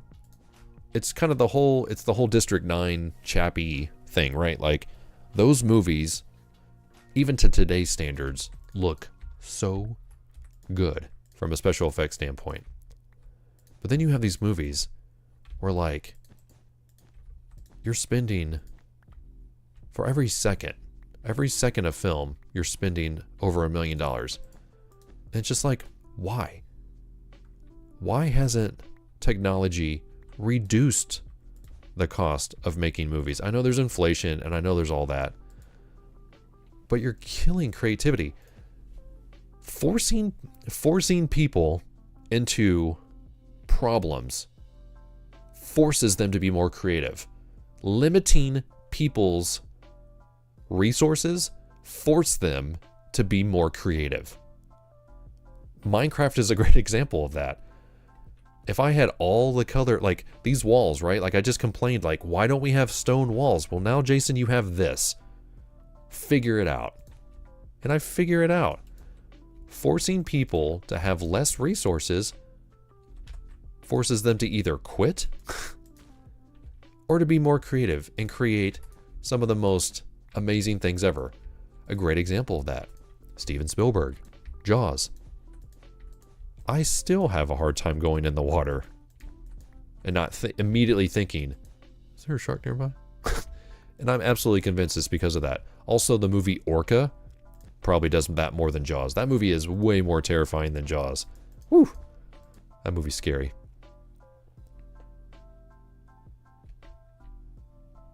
But yeah, I don't know. It drives me crazy how you get these people who are like just desperately wanting to be creative, and instead you're pumping this money into things that people think they want, but they don't. We just don't need that stuff. Just, knock it off. Drives me crazy. I have so many friends, because I wanted to be a filmmaker. And I went to school for filmmaking for a while. And I quickly realized that, one, I couldn't afford it. And two, the writing on the wall just sucked. It just drains you. Which is why you get other people to join you in that endeavor. And oh boy, I don't know. I could go on and on about it, but it's just there's so many interesting things that just, I don't know.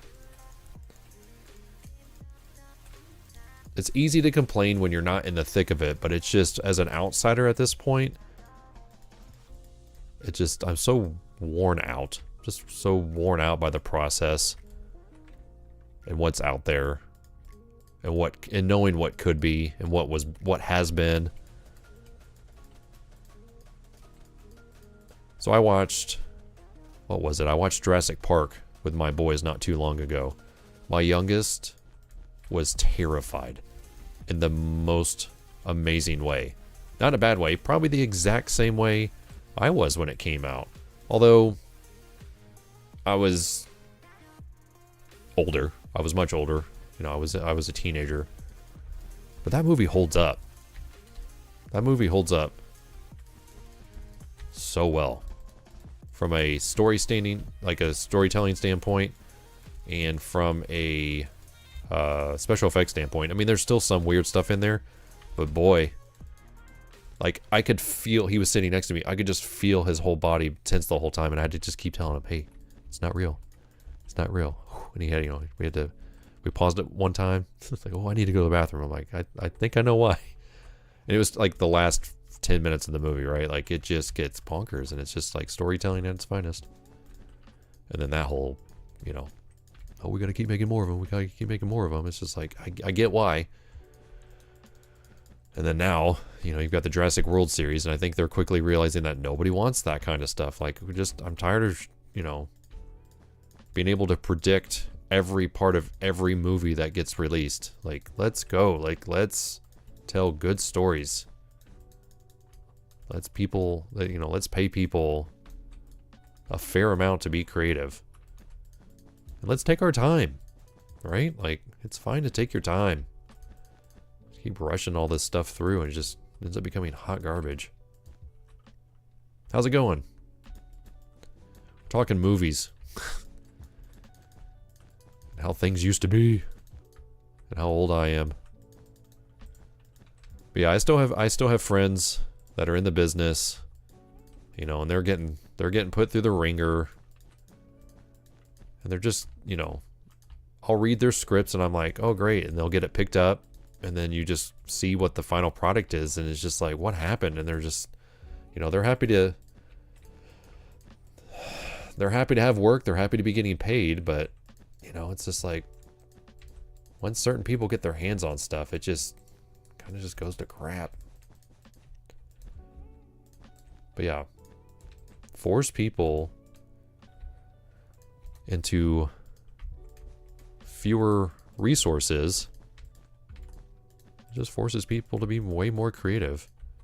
And the final product is just more interesting, right? Like, that's why, so kind of to get back to my point about special effects, you know, with technology and stuff making things easier. I mean, technology is obviously expensive, right? So like, if you continue to push the envelope,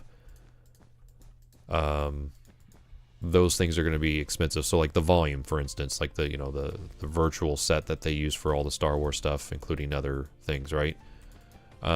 The volume has been around for a long time. I actually know a few people that use the volume for car commercials, or had something very similar to the volume for car commercials. I bet that's not cheap. Obviously, if it's kind of a one-of-a-kind thing, to rent space on that, I'm sure is not cheap whatsoever. And so what that does is like, hey, I want this, but can we achieve it in a different way? So it forces the independent people, indies, you know, to do it cheaper, faster, stronger.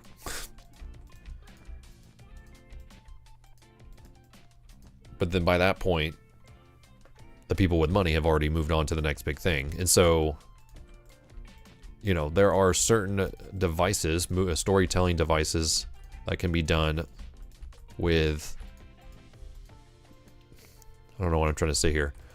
I would love to see a shift in creativity go back to physical effects. I think there's still a lot to be done there. Other than just like, oh, we'll just fix it in post. Like, oh, we'll just do that later. It's just like, no, do it now. There's so many people that are so good at making things look good and happen right then and there, right? I would love to see that. I would love to see a shift away from digital effects back to physical. In the same way that it feels like Hollywood is maybe starting to go revert back on the money side of things, right? Like, oh, they don't need, you know, $400 million to make this movie. I know that's obviously not the case. That's not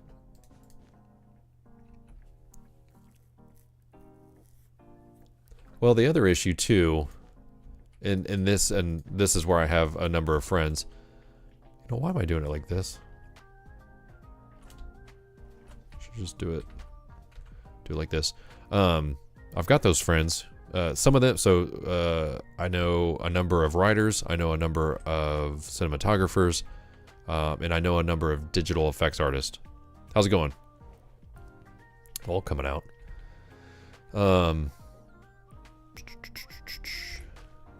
Oh my, that is not the block I thought I had. Oh, and it can't be water either. There we go. And I know a number of people that are special effects artists. And you would be amazed at how many different effects houses work on movies at the same time. And there's zero communication between anybody. There's not a central individual whose job it is to keep track of all that, which is insane. I don't think I want that to be a cylinder. I think I want this to be sphere. I think that's part of my problem. Oops.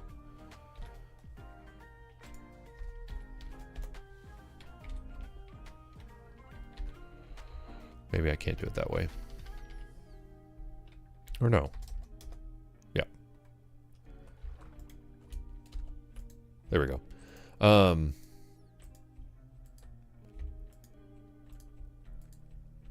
Yeah, so a combination of the two is definitely what I think. I think what you could do is you could do something physically, and if it's like, oh, that didn't quite work out, because like a lot of times it's just like you've got one shot at this. You've spent all this time building this thing, you know, this set piece, and you've got one chance of blowing it up or one chance of like making it look right, you know, so you can go in and you can do that.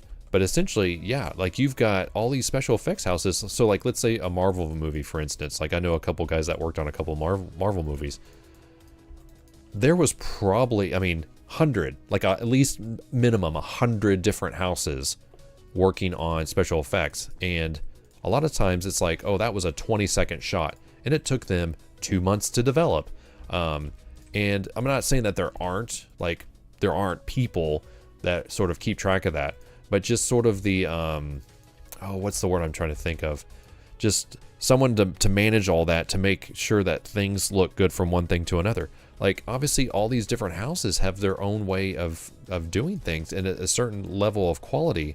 But if you're farming these things out to all these different people, of course you're going to get, you know, stuff looking all weird and wonky and stuff, right? But you're dealing with these time crunches because half the time they'll get it and they have less than 2 weeks to work on it. And it's just crazy. Like, they're so stressed, you know, they're small. Some of them are basically barely, you know, keeping people paid week to week because, you know, the work is sometimes few and far between, or, you know, you're stretching themselves thin. So they're working, you know, 60, 80-hour weeks just to get this thing done. And it's killing them and it's killing their families. And it's just too much. Like, it's, I don't know. And then you go and look at it and you're like, what, they couldn't have done that like in camera? Like, you're telling me that this isn't something that could be done differently? And so, yeah, it's a tool, but it's become a crutch. Oh, sorry. What am I building? I am working on my marina, my Minecraft marina. And so what we're doing is we're doing a seawall with some dead coral blocks to keep the water out. And so that's what we've got going on here. So as I complain about movies, we can look over at the rest of the city over there. We've got a marina. Our airport over there.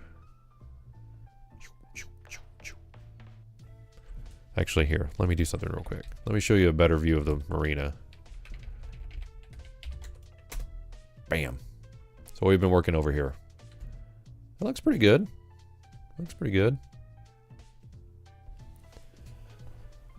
But yeah, you'd be amazed at the number of movies that have special effects in them. Like, you could have an art house movie and be like, oh, there's no special effects in that. It's like, huh, there is. Especially period pieces. That's one thing that has actually helped, I think, period pieces. I think that's why you're still seeing so many period pieces, is because you can shoot, like you can shoot in, I don't know, let's say you're going to shoot something in downtown Milwaukee. Well, what is in Milwaukee? Well, you've got modern cars, you've got modern buildings, yada, yada, yada, you know. But there are ways around that. Like you can mask out all the cars. So like comping, right? So like so one of my friends is really good at comping out things or putting things in where they shouldn't be. And he specializes in older movies set in different time periods. And it's so cool, the things that he gets to do, right? So like, hey, we need cars on this street. He did something that was, I don't think it's come out yet, but it's set in the 60s. And so he got to like take all of these like 3D models of like all of these cars from the 60s. He found this collector group, and he got to like scan all of their cars. They loved it. They got to bring all their classic cars out of the garages, right? So they did sort of like a cruise in. He came and like took 3D scans of all their cars and, you know, all the stuff that they did to it and stuff. And then he got to like put it in a movie. Like and so like their cars, they were pumped about it. Like they get to see their cars in all these, you know, this new old movie. It's great. He thought it was a blast. They thought it was a blast. Just really cool. And so then also what he gets to do is, since, you know, he essentially paid them for their time, he's able to sell those models to other creatives, and, you know, he gets to profit off of it. Other people get to quickly be able to do stuff just like that. So I mean, it's just that's a thing where, hey, it would be really hard to pay these guys to have their cars parked on the side of a street or used in a movie, especially like insurance wise, like the amount of money that those guys have in their cars versus him just being able to like do that digitally. Not only save the studio so much money, but it's going to save them down the road, because those cars eventually are just going to not be a thing, right? And I'm not talking like, I'm not talking like hot rods and stuff. I'm talking about like people who like have just like regular cars from those time periods. So, yeah, I don't know why I said Milwaukee, but it's just really cool, you know, and it forced him to be creative, right? So he's just like, oh man, like,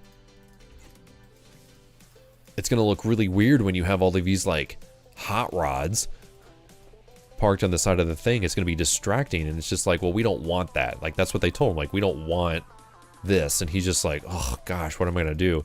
And it's just like, all right, let me go find like the local Oldsmobile group, you know, these group of guys who got to, you know, drive their cars, some of them for the first time. Like, some of the guys had never pulled them out, but apparently, you know, this was enough for them to get their cars out and have a blast. So I don't know, it's a weird example, it's a weird way of getting to that conversation, but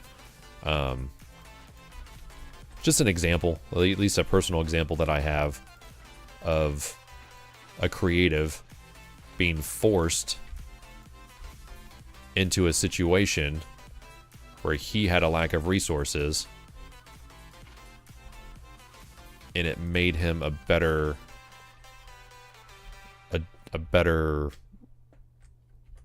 creative, essentially, right? So I guess one of the things that I'm struggling with here with this part of this project is how far do we go before the sea just drops off the edge, right? So this is going to take...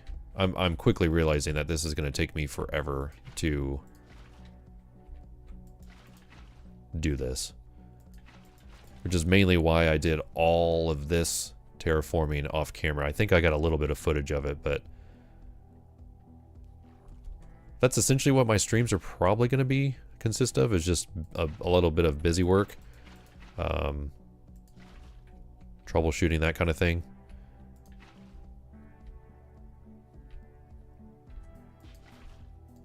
But yeah, for the next 4 weeks, I'll be on the road one way or the other.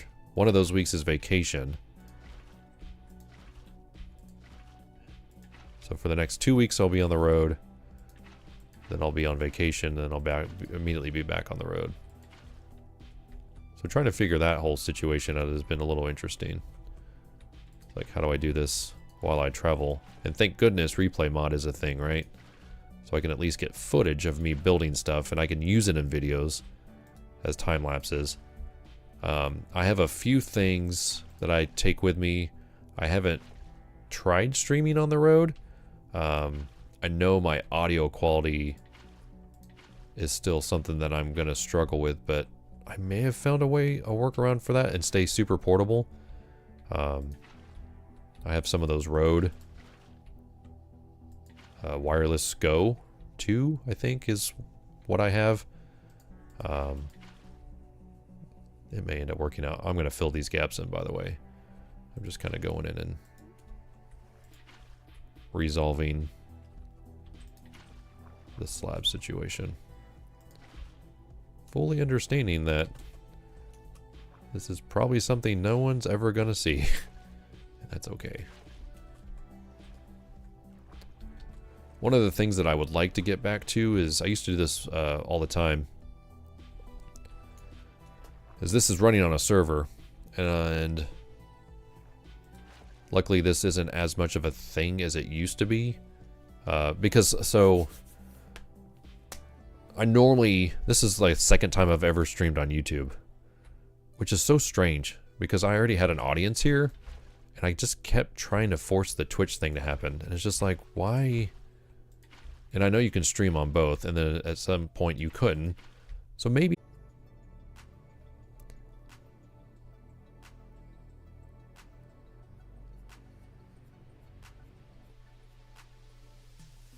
Hey, can you let me know if I'm still streaming?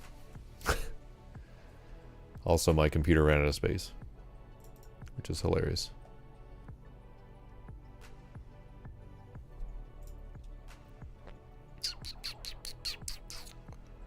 I'm back. Okay. Interesting. Well, my replay file is 26. I have over 26 replay files for this next video. That's not going to be fun. I ran out of disk space. I wasn't paying attention, so my recording crapped out. But I'm trying to see what I can delete, because I got a pretty big hard drive. I'm just not sure. What are these videos? They were from the 18th.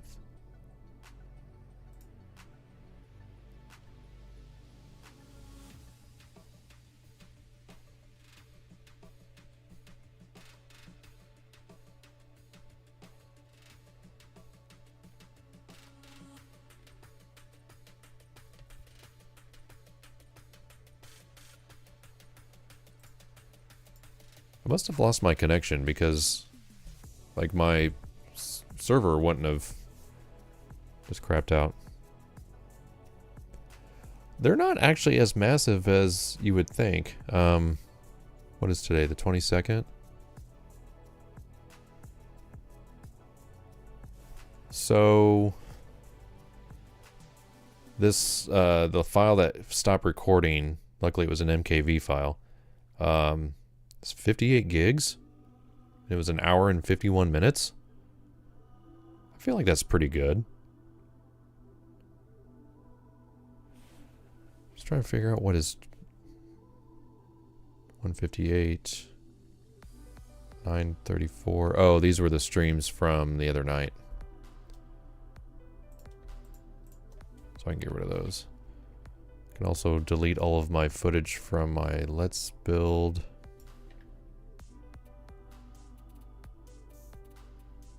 So that's 38 gigs that I can delete. just need to make sure I don't delete my intro for my next video, which is 19 minutes long, which is crazy. It's gonna be crazy because I gotta do time lapse stuff on there too. I'm trying to keep them tight, but it's just becoming harder and harder. Yeah, so I streamed for 2 hours and 27 minutes the other day, and it is a 93 gigabyte file. I need to 02 22 24 live stream. Sorry, this is some behind the scenes stuff that you guys do not need to see, but hey, it is what it is. So I can delete that. Let's see how much I can get back from that.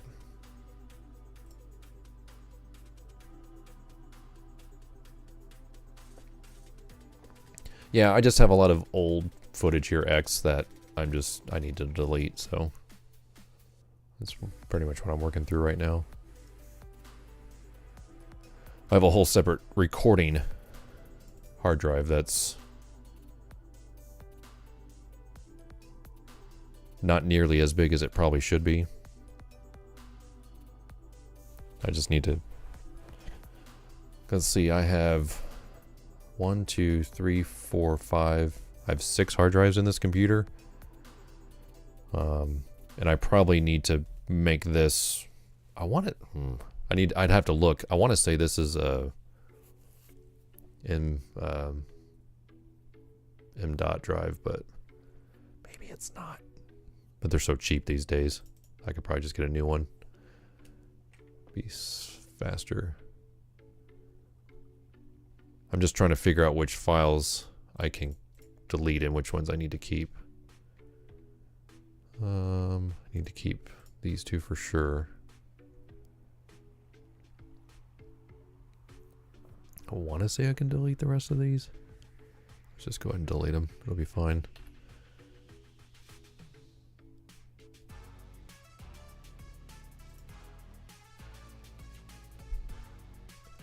Oh, interesting. Apparently I started recording again because I used the... So my record key, as I have my keypad and it's the upper right minus key.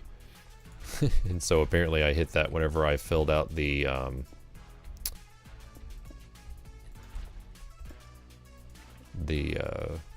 dash in my file name, and that's so it started recording. Just funny.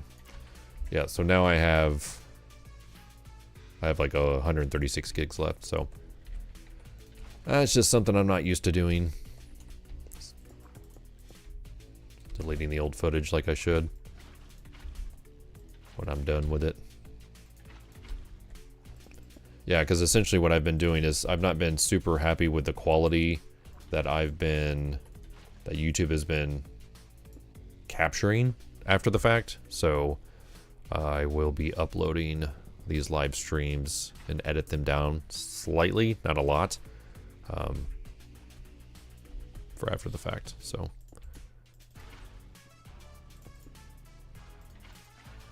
yeah, for the main reason why the files are a little bit smaller is because they're MKV files, which helps out extremely. Oh, you know the other thing too is not only can I cut into these, I can, you know, the reason why this just looks so right is because there's no variety, there's no blocks, you know, jutting out. You know, nothing is even right on the seawall. There's no reason why I can't bump these out. It's blending is what I call it. Block blending. So really what I need to be doing is this. I need to be placing these and then coming back and... Man, these songs are not...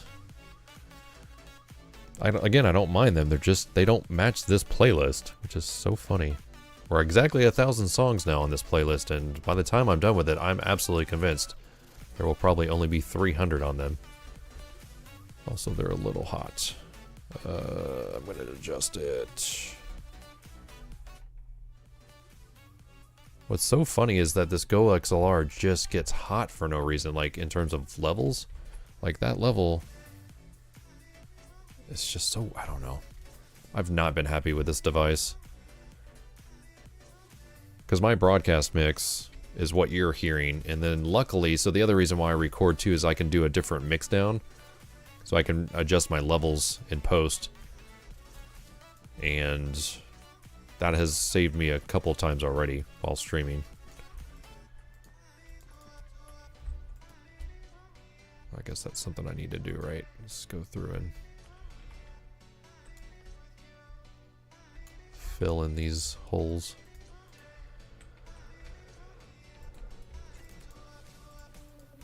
So yeah.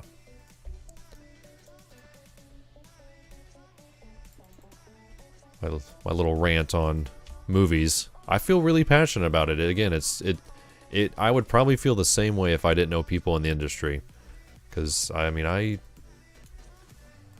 was so serious about becoming a filmmaker, and I don't know. I want to say I saw the writing on the wall, and that's why I kind of didn't commit to it. But honestly, it was a money thing. I just didn't have the resources like some of the other people to keep up with it, and I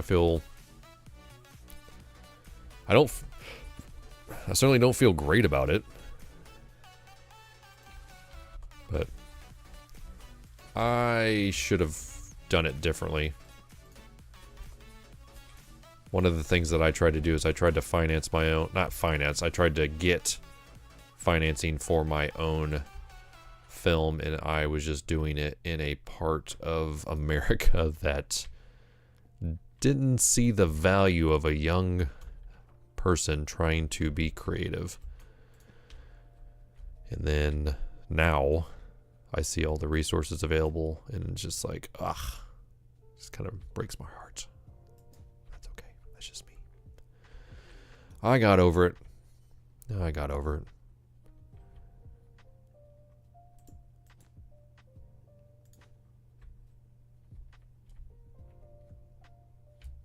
You know, this song is more of what I was thinking. But it's also super quiet. I don't know. I bought this Go XLR used. I think it's starting to, I need to take air out of that stupid tool. Oh, cool. So interesting. So it did keep my tools, but why did it? And of course, I can't go back and change them. I mean, I can. I can't edit this tool down without doing a new one. So maybe it, I don't know. I'll have to test this later. I was under the impression that it wasn't remembering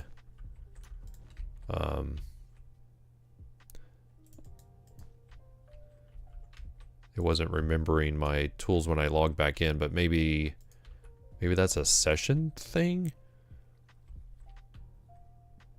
Weird. See my issue right now is I have so many slabs that have this empty block underneath them, which is exactly why earlier you saw me doing the whole put it down 5 or 6 layers so that I can run that wand, and then whenever you get a block like this, so now guess what I get to do? I get to come in and do a bunch of this stuff, right, to fill in these gaps, and it's just so much extra work because it's a diagonal is essentially what the issue is. It's a diagonal, and so I've got to come in and break these blocks. So it's just about blending. You're just painting. I almost wish I had a block that you could apply random stuff to, right? So like I could place that, and instead of doing that, like I have to go back and forth, right, between the tools, I could just place the block and it would automatically just pull from those random percentages versus me having to go in there and do it all by hand. But I mean, in all honesty, this is fine. How many people are going to come down and look and see that this is the same block? I mean, I can jump back and forth, but it's whatever. So one of the other interesting things about me traveling is that the work I do is very physical, and so a lot of times when I get back to the hotel, I don't want to relive the day. I'm tired. I'm exhausted. Some of the time it's different time zones, so I'm usually working past what I'm, used to. My body's like worn out. I imagine next week I probably won't want to try to stream just based on the amount of the kind of work I'll be doing. And then the second week might not be so bad because I'll just be mostly working on like terminations. So I'm an integrator. I don't know if you guys know what that means, but essentially I work with a company as an independent contractor, and I install audio, visual, and lighting solutions for different auditoriums and venues. And so a strong part of my background is pulling cable, and once that cable gets pulled, someone has to terminate it. So I terminate all the ends, install gear, fire it up, make sure it's all happy, that kind of thing. So that's what I'll be doing next week, is pulling that cable, and then second week going back and making sure it's happy for the customer. And so pulling cable is just very even if you've got the right guys and girls, they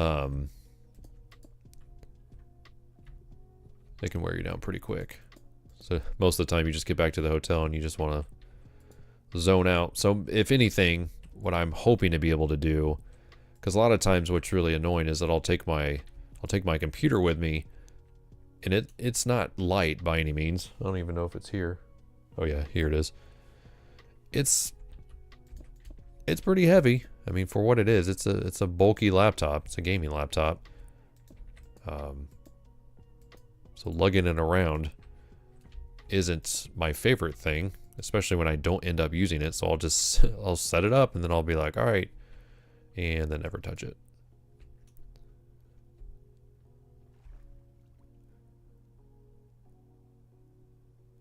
Yeah, I'm pretty happy with the way this looks. It's about what I had in my mind. And so again, I guess my question is you've got 1, 2, 3, 4. I've got 4 layers here. How many of these am I expecting to go until the seawall? Like, I don't know.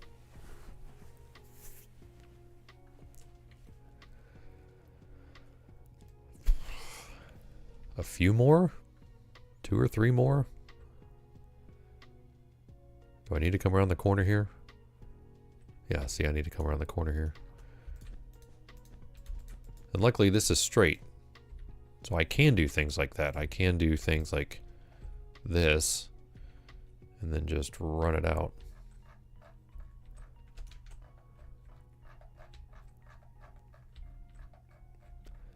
You would hate that job. Why would you hate that job? Because it's physical. We get to work with a lot of trades, I will say that. So we work with a lot of electricians especially. There are HVAC people that also... So I mean, I'm talking about rigging PAs, rigging projectors, rigging screens, pulling cable to those devices. So we have to work alongside those contractors, as well as... oops, pull that up. So it's interesting. I mean, you get to interact with a lot of people, and you get to kind of see how they do things, and sometimes, oops, oh, please come back. Haven't enjoyed working with cables in any capacity after the short time I did research at a national lab. Yeah, I could see that. I could see that. I do enjoy getting to see how different people do things, design things. You know, you do, like I said, meet all sorts of other tradesmen, which is a blessing and a curse. Sometimes they can really prevent you from getting your job done very well. Other times they step in and help you out quite a bit, right? So it's just like, it's sort of this push and pull, yin and yang process. You do your best to sort of love on those individuals a little bit, right? To make them feel like, I mean, they're getting paid pretty well, you know, just like the rest of us. But some of the things that we in particular ask them to do are sort of outside of their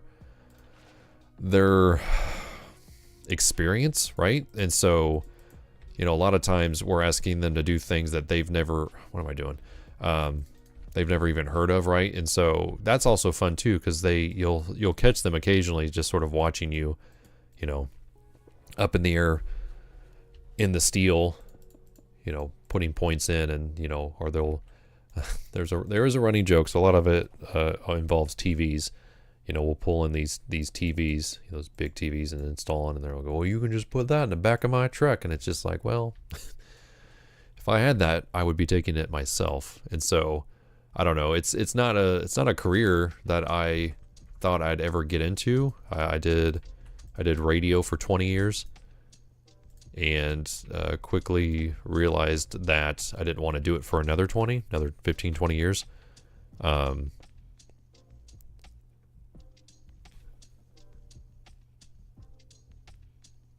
Yeah, cable management, man, is a thing. So if you're not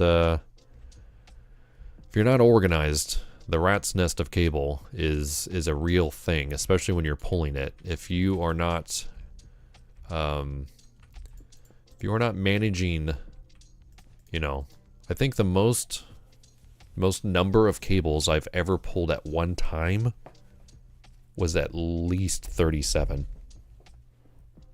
And of course, they're all labeled, thankfully. So it takes some time to get that. He was sure the cables were all dead. Yeah, that would probably send me in a bit of a tailspin if that happened to me. So I have found myself more in a leadership role in the last few years too, right? So that's been good. That's helped sort of calm me down a little bit. My personality, I'm a bit of a hothead, especially when things are not going well. And I feel like as I've gotten older, I've hopefully seen a bit of the writing on the wall and tried to manage my emotions a little bit. Because I mean, when you're leading, you gotta to get the result that you're looking for, you've got to kind of do that. So that's essentially kind of why my YouTube stuff has gone away and is now coming back, because it was this combination of this job, traveling for this job. I mean, at the same time I was doing this job, I was doing two others. I had two other full-time jobs. And so I did radio, and then I did the other job, and then I was doing some integration. I was traveling. And so it was like third on my list, and then I stepped away from the other job, and then I did radio and integration at the same time. And when I say do radio, so I was on air for 15 years, and then after that, oh yeah, no, I mean, I understand where your frustrations are, X. And so, I don't know, I lost my trail of thought. Ooh, let me get that in there. Oh, and so for instance, like, I was on air talent, but then I was also the IT guy. I was also, I guess I could do this while I could talk and chew bubble gum at the same time. Walk, talk, all that. I could do all the things. So eventually my title became media manager. So I was doing all the web design. We had a really large online news presence. And so I was doing a lot of news editing, some writing, not much. But I was basically managing those websites, which were extremely popular for the small town that this radio station is based in. We had tons of traffic, tons of interactions. We were also doing a lot of live event stuff, which required a ton of web design and graphic design on top of that. So banners, yard signs, all that stuff had to be made. In addition to us also doing, radio ads, we were selling a lot of marketing materials that needed that. So I was doing a lot of website graphic design. I was doing all the IT stuff. So anytime somebody's computer would shut down, that's when. So I was in-house for 15 years.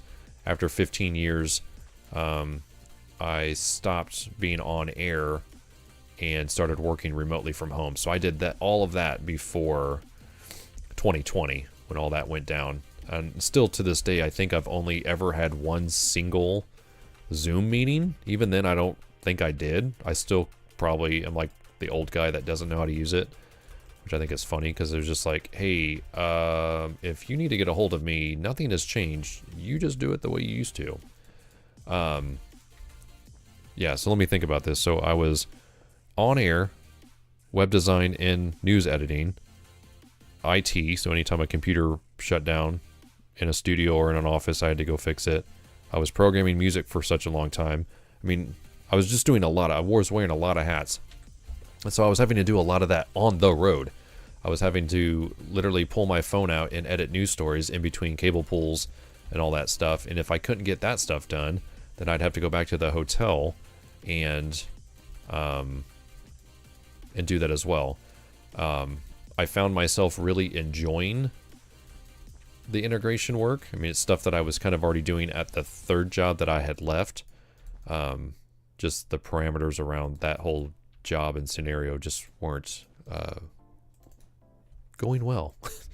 And so in 2020, ironically, my wife kind of saw the writing on the wall and was like, hey, I think you should quit radio and do this full time. Which was a big ask because we had two very young children at the time, which kind of is getting to my point here of why I'm able to get back on YouTube, because one is 8 and one is 6, and they're pretty self-reliant, right? So I mean, they're getting the job done. They're helping us out by being good children, which affords me time to do this on top of traveling and all that. So I try to be on the road every other week. The reason why I'm doing a back-to-back is because I had some work shift on us a little bit last minute. And so I am trying to make up for it a little bit. I was sick at the very beginning of the year.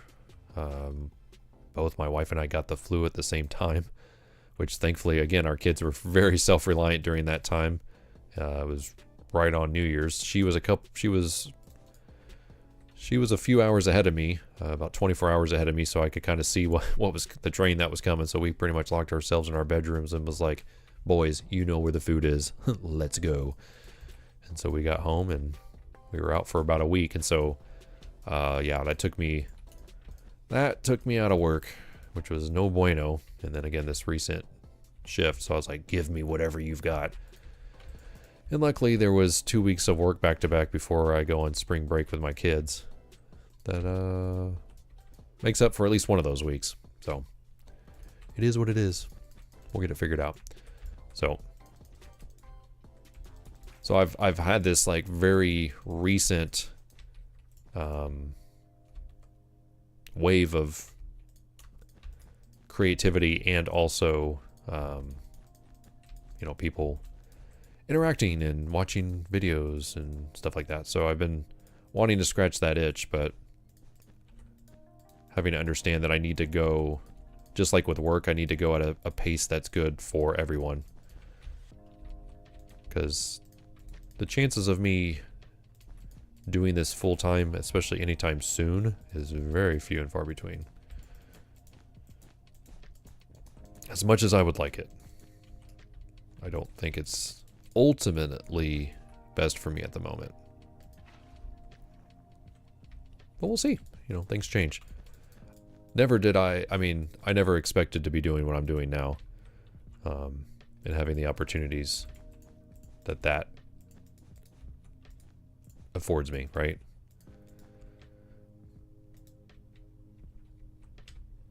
And honestly, never did I expect my wife to be the one to tell me, hey, stop doing this, right? Like it's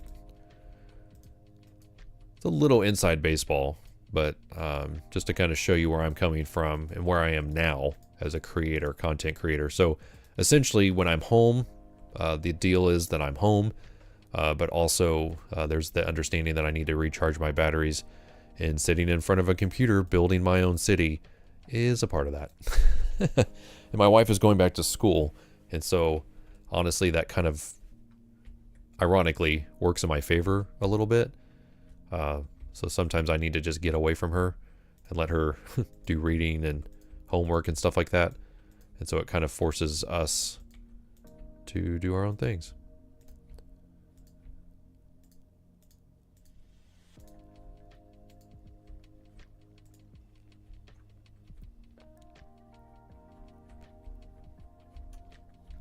Yeah, I can't imagine it's full-time YouTube just because of how things have changed. The revenue streams are certainly not, from what I understand, not what they used to be. And the means of getting those is different. Like I just feel like I was really equipped for this. I was an entertainer for 15 years on air. I was already talking into microphones. I already had the means. I already had the training. I already had the know-how. And I could have very easily applied those to do what I'm doing now. And I missed the Minecraft boat. I don't know. I don't regret it at all. Like, I'm not just like, oh man, like, oh shucks, my life sucks. It just wasn't meant to be, right? Like, I don't know. She is going, so, she is a children's minister, and she is going and getting her master's in pastoral care, children and family ministry, that kind of thing.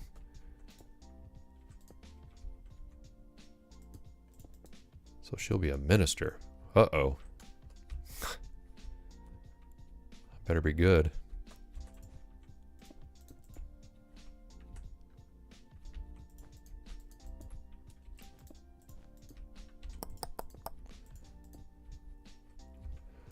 So she's doing most of it online.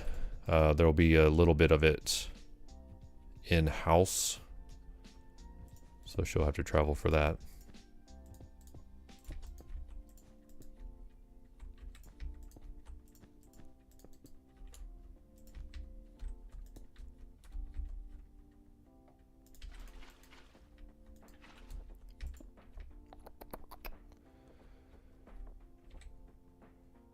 Oh, interesting.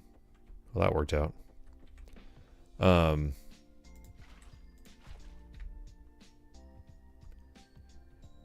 Yeah, it is interesting how specific.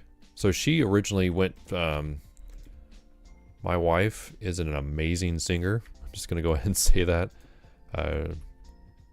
She's very humble about it.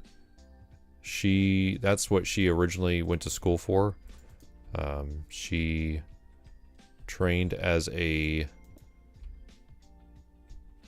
classic soprano for opera, and that's what she was doing school-wise when I met her. So I'm actually 5 years older than my wife, and I was working at a university in the same organization that she was. We both worked in the computer labs and helped students figure out how to use computers and all that stuff, which I always find funny because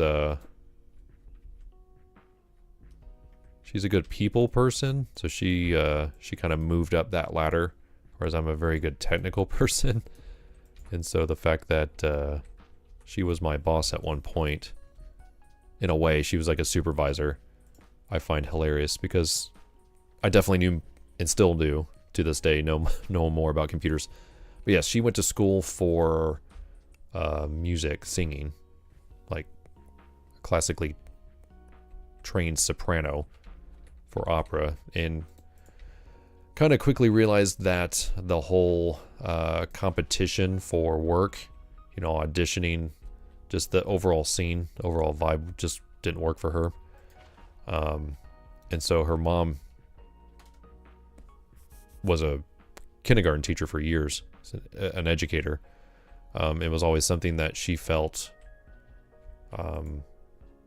sort of a push towards. In ministry was also something that she kind of felt drawn to. So yeah, it's kind of a combination of the two things. And she's really great at it. And so, yeah, we kind of did that. So I was doing a lot of production in the church world for a while. That was that third job. I'm quickly realizing that it's getting close to when I wanted to stop streaming, but I'm kind of in a bit of a vibe here, so I don't know. I may go a little bit longer than originally was planning. This kelp just needs to go away. It's terrible. Why is it not breaking in front of me? Be gone. Weird. This must not have... must not be the original plants or something. Whatever. Get on, get.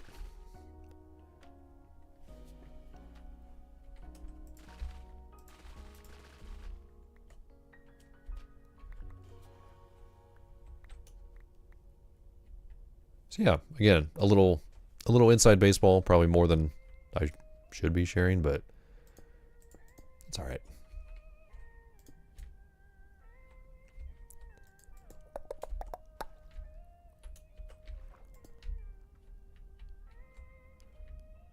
So yeah, what I'm doing now is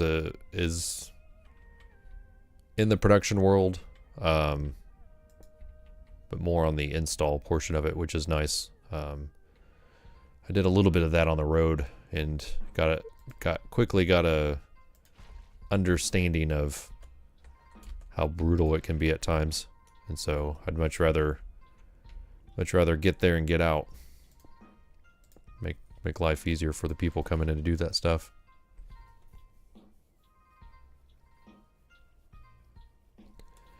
Yeah, I mean, that's what I fought too forever. I never thought I would be a leader in the way that I've kind of found myself recently, which is interesting. Not necessarily a leader of people, but a leader of efforts, right? Like lead by example. So it's been an interesting transition for myself, finding myself in the way I am, and I'm getting older. And the other thing is too, this body's not going to last forever, so it only makes sense to work on training and building up others, right?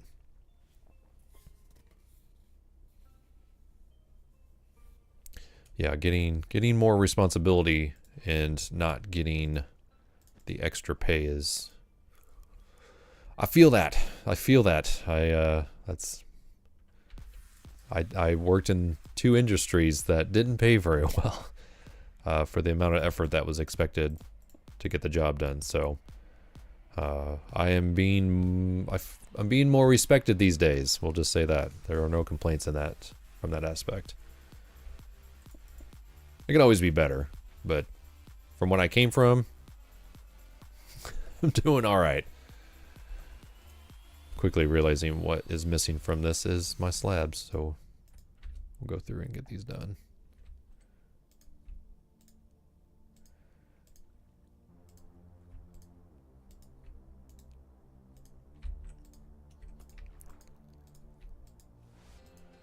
The other thing too is I'd like to get this done while my tools I know are working properly. So I can always come back and do this part later. It's finessing it.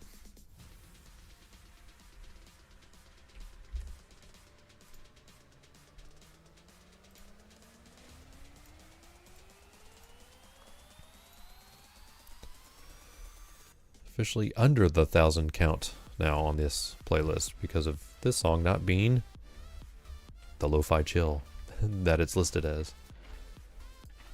It probably wasn't. I probably just accidentally added a bunch of tracks that I probably shouldn't have. It's probably more my fault than anyone else's. And no fault to the creator. This is a great song. It's certainly keeping me motivated.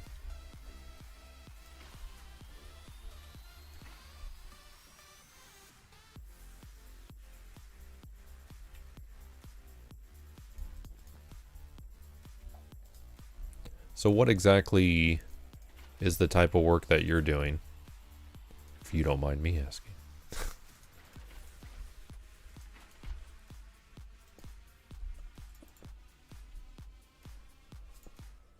It's weird that it filled that in on top of that. Slab on slab.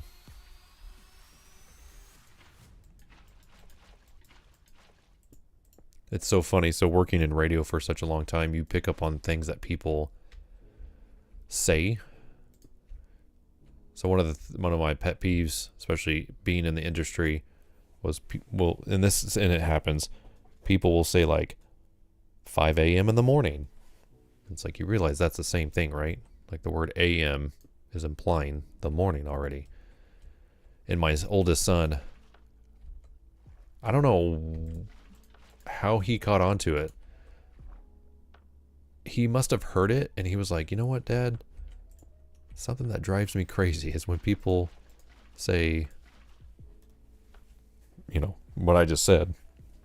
And I was like, you are my son. You are my child.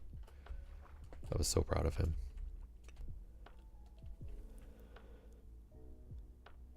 So, excuse me.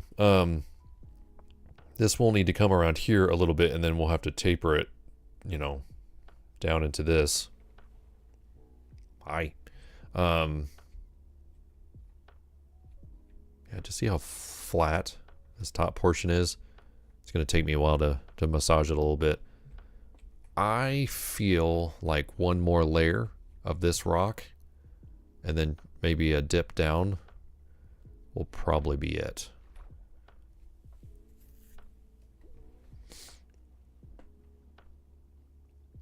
Gotcha. An observatory. That is very cool. This is totally random, but did you see the private company land on the moon today? That's pretty awesome. It's pretty exciting.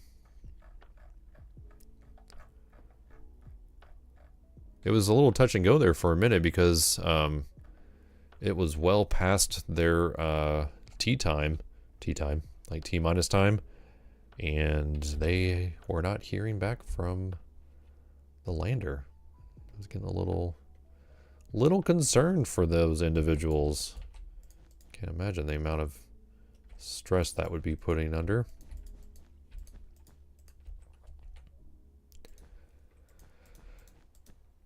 Yeah, I don't know if they've released, I mean, because of course, what was it, the Japanese one that landed upside down, essentially, which was not great. And then this one. So there's been some activity. It was really cool. My youngest son and I were driving home in the moon. I don't think it's quite a full moon. I don't know which side of the moon it's on, if it's coming or going, but I could see it in the sky and I was like, oh yeah. And then we got home and I realized that there was the live stream and I was like, oh cool.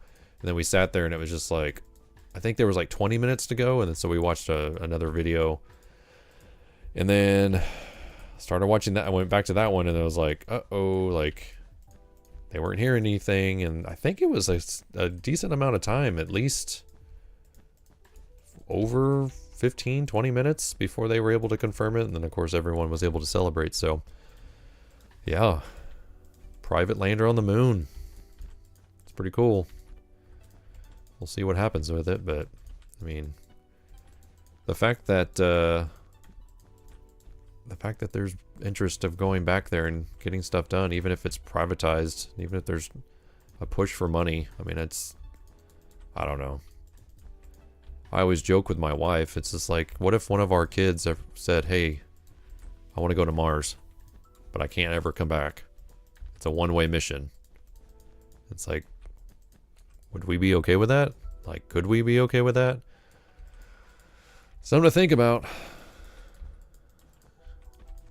I would love to be able to see somebody set foot on Mars before I die. I am looking forward to that. If that is ever a possibility, it would be very special.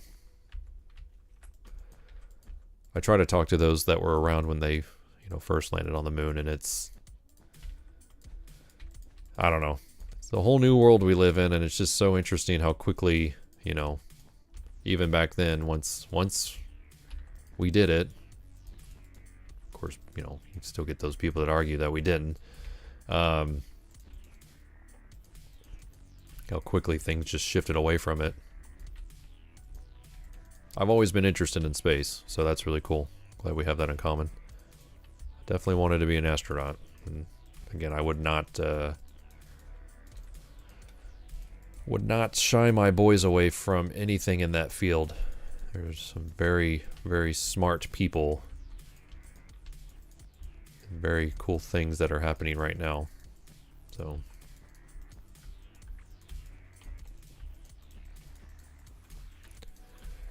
but also a lot of effort to get into those positions, and very few of them are available. So I can understand the stress behind all that and finding ways to fill the gaps, right? So I can imagine that's a stressful thing to be under.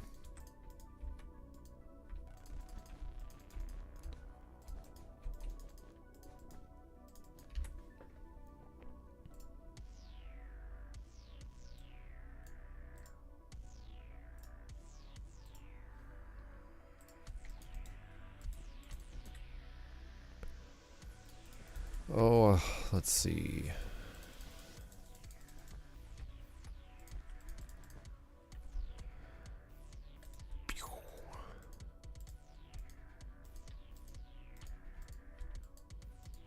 That's true. Engineering route is definitely, you could I bet you could find yourself doing more things in that field if need be outside of the astrophysics, right? Like, so it's very cool.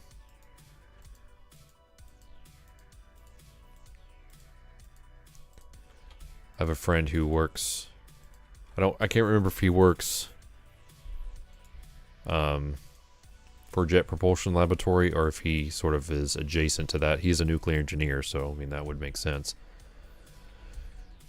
The very smart dude. I'm a little bit jealous. I need to see what he thinks of all that.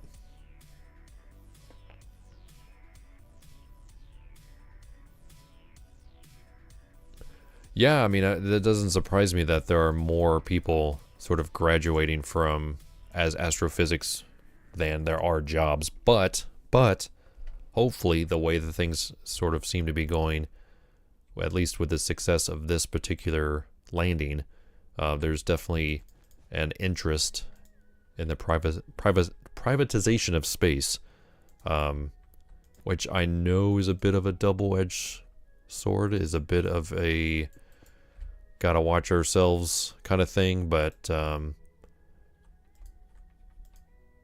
from what I've been able to tell, from what I've been able to see over the years, just the sort of the bureaucracy of not being able, you know, because there's plenty of things that NASA would love to do, right, and love to get done. You know, the shuttle program kind of didn't end the way I feel like it should have. It really just felt like, you know, there really was not a huge push of what's next. Not to say, again, I'm not trying to speak ill of anyone at NASA, anyone in those programs.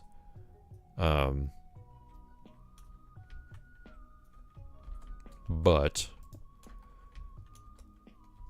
clearly the thing that's, I mean, the fact that, you know, the United States was paying Russia for rides to space probably wasn't ideal, right? But then, you know, where's that money coming from? So it's exciting to see different companies trying different things, sending people to space in different ways, sending things to space in different ways, because that's clearly still a viable market for ideas, for people, that kind of thing. Yeah, there's definitely more positions in those fields than there are at observatories. There's only so many, right? So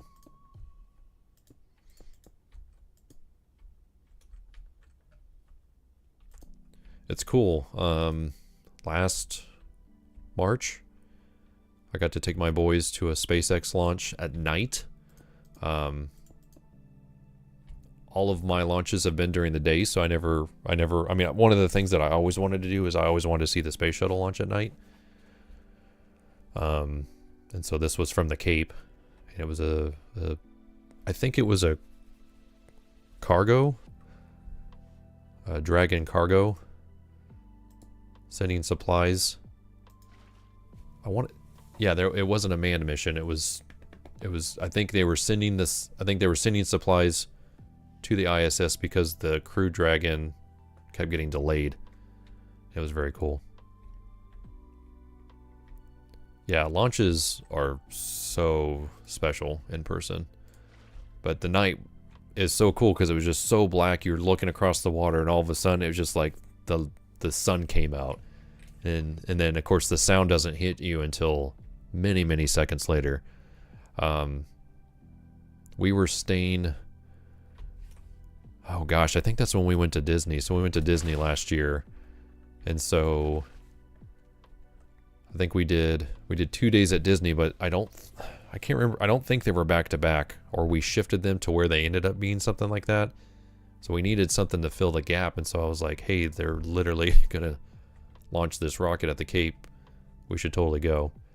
And so my boys were getting really antsy, especially my youngest, who, gosh, he would have been 5 at the time. And I looked at him and I said, look, I'm going to tell you this right now. Waiting is hard, but you will not regret waiting for this. And then it happened, and he looked at me and he said, Dad, that was awesome. It was totally worth the wait. And I was like, I know. So I brought you here. And so, I don't know. I had such a passion for it as a kid. I don't feel bad at pushing that on my boys any bit. And of course, I've been... If you don't follow NASA spaceflight on YouTube, they do amazing work. They do... I mean, they were the coverage that I was watching. They do a lot of side saddle sort of coverage, so they'll come alongside other broadcasts like the SpaceX and the NASA's and the... I can't remember... I don't want to say the name of the company that landed on the moon tonight, but they were doing, you know, coverage of that. But they specialize in coverage of the Boca Chica area where all the Starship stuff for SpaceX is being developed, and they just do such an amazing job. And as a matter of fact, I've got right here one of their patches for the first Starship launch a number of months ago. It's just a way to have a cool patch, but also to support them. But yeah, I mean, and I've actually got, I've got this plushie, which is hilarious. Here, let me show you. How do I get this? There it is.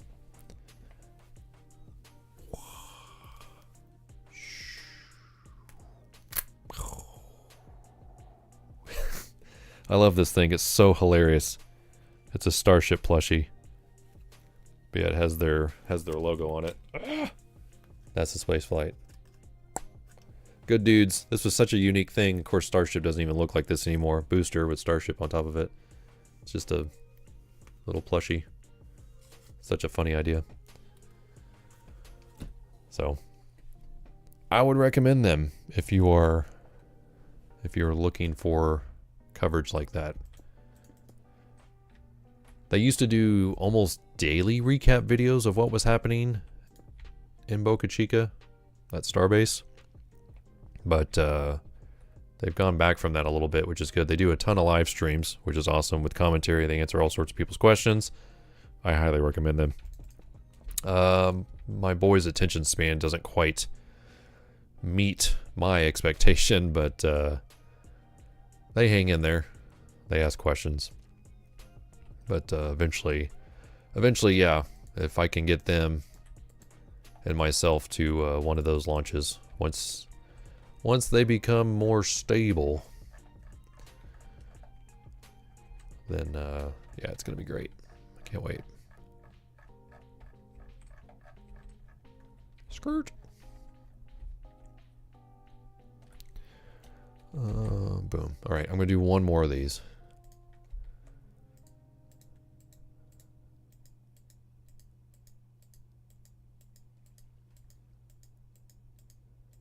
What state are you in? Just curious. If you don't want to answer, you don't have to. These kind of things just fascinate me.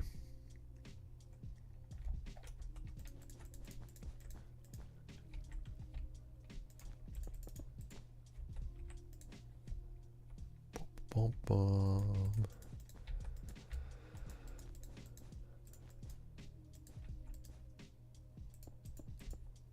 Yeah, the Titan mission is really interesting. I agree with that.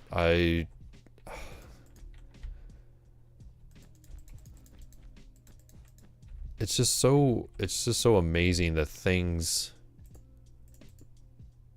we're able to do. What's, real funny, so like we landed on the asteroid, we sent stuff back, and then it took us how long to figure out how to open the container because it was jammed.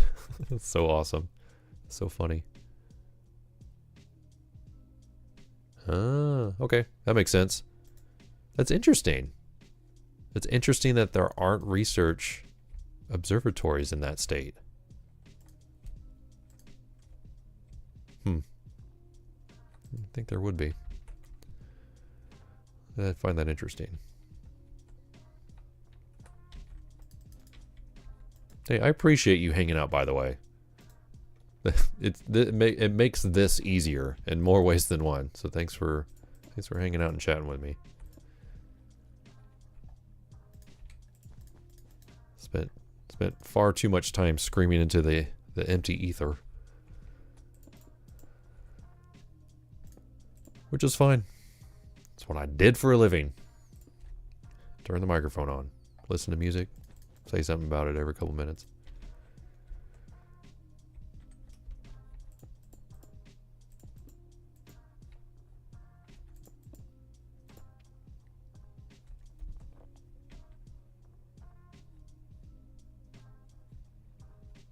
Yeah. It is interesting how much space stuff is in Virginia.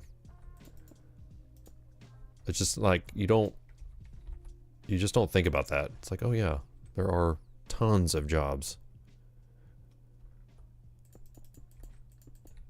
in those areas.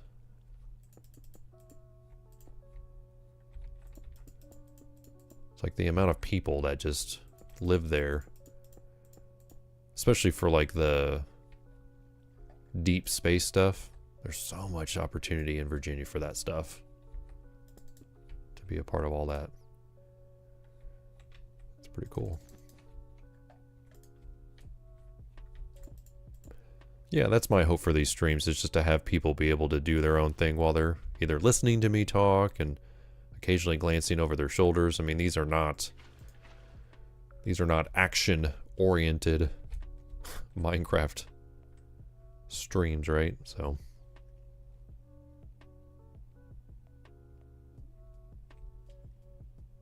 did I mention that? So I think I maybe spoken to this slightly, but one of my things is that this is on a server, And so one of my goals, and I used to do this all the time, I used to let people come on and, you know what, I could probably copy this now.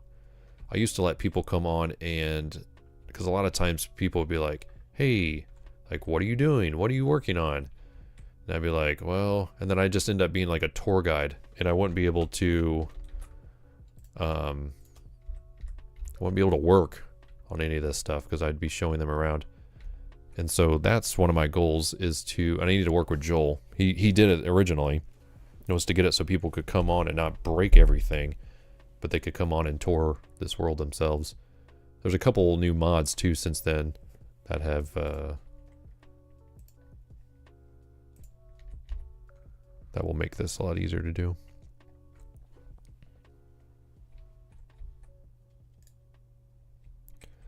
Burr, burr, burr. Burr, burr, burr, burr, burr, burr, burr. Lining this up is interesting. Okay. Yeah. Okay, so I need to line it up here. Oh my gosh. This is such a game changer. So the main reason, so this is on Minecraft 120.1. It's because I need a stable build for Lightmatica. Oh, you know what I'm not copying over? Oh shoot, I guess I didn't realize that. I'll just go in and fix those by hand.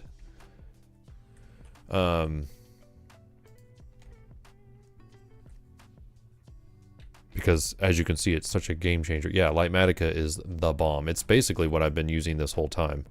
World Edit is something that I just barely started using, but yeah, the fact that I can just copy and paste things just like this fence and not have to sit there and build it the whole time. I love it so much.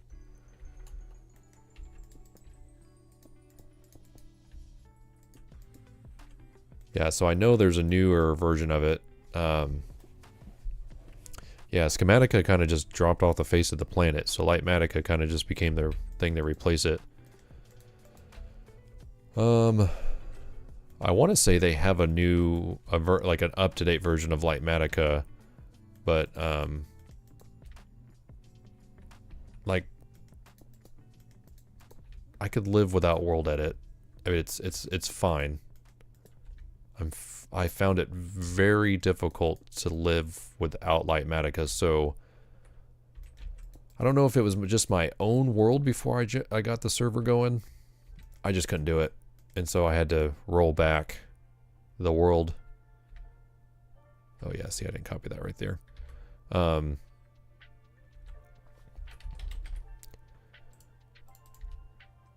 so everything lives or dies by Lightmatica for me. So as much as the new stuff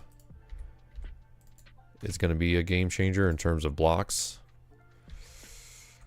I may end up having to wait a while. But of course now I have all these other mods too. So like the head mod, I want to say they're probably pretty good about keeping that up to date. I don't know how broken that gets things based on that. Yeah. I just need to come in and massage this a little bit, but I am digging the way this looks. Oh, got some blocks over there. Some greenies. Let's get those colored in.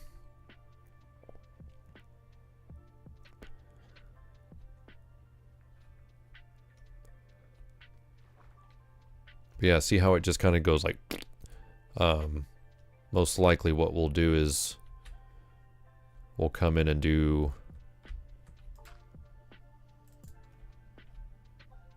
you know, something like this. We'll fill it with like gravel.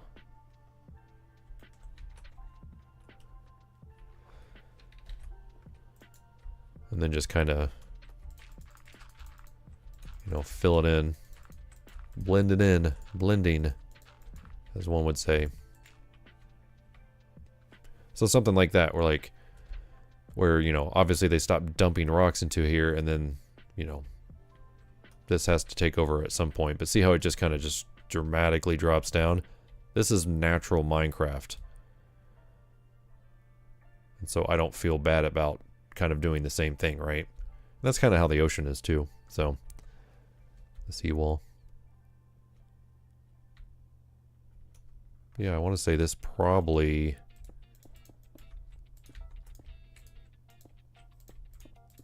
comes in like this. I don't think it comes all the way around. I need to look at that map real quick. Haven't really referenced the map in a minute. Oh yeah, you know what? So this, literally this whole thing is this rocks. Like this is more or less what I'm doing. These rocks pretty much just, here I'll just show you in the web browser. See how the rocks are just, well, they do that a little bit on this side too. Not here. So I may come in and modify the rocks on this side a little bit.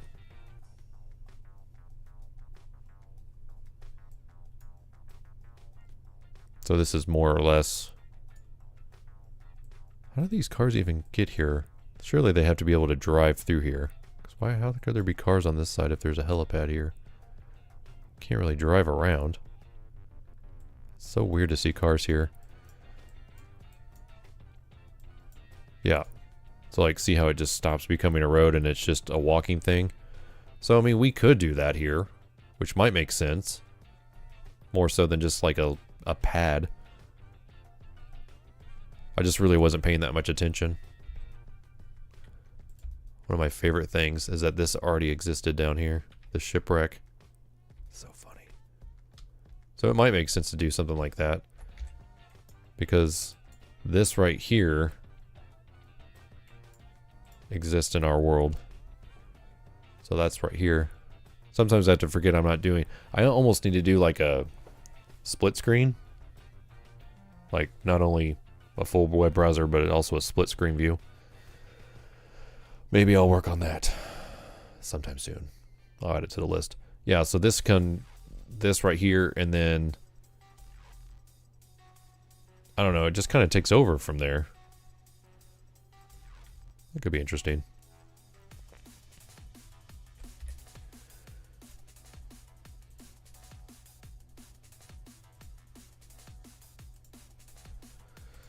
All right. Yeah, because it looks like that, if that's the instance, like that wall just kind of ends here. Right? But it mostly just ends because there's nothing really to protect, so. And then like the helipad thing is in this area. But of course this is definitely this wide because it's, you know, where all the major yachts and stuff are parking. And then that sort of old fort thing is here, which we'll replicate and then go from there. I was really hoping to kind of get more of this figured out and in, but I really do think I need to work on shifting this interstate this way, which is gonna be a bit of a pain, but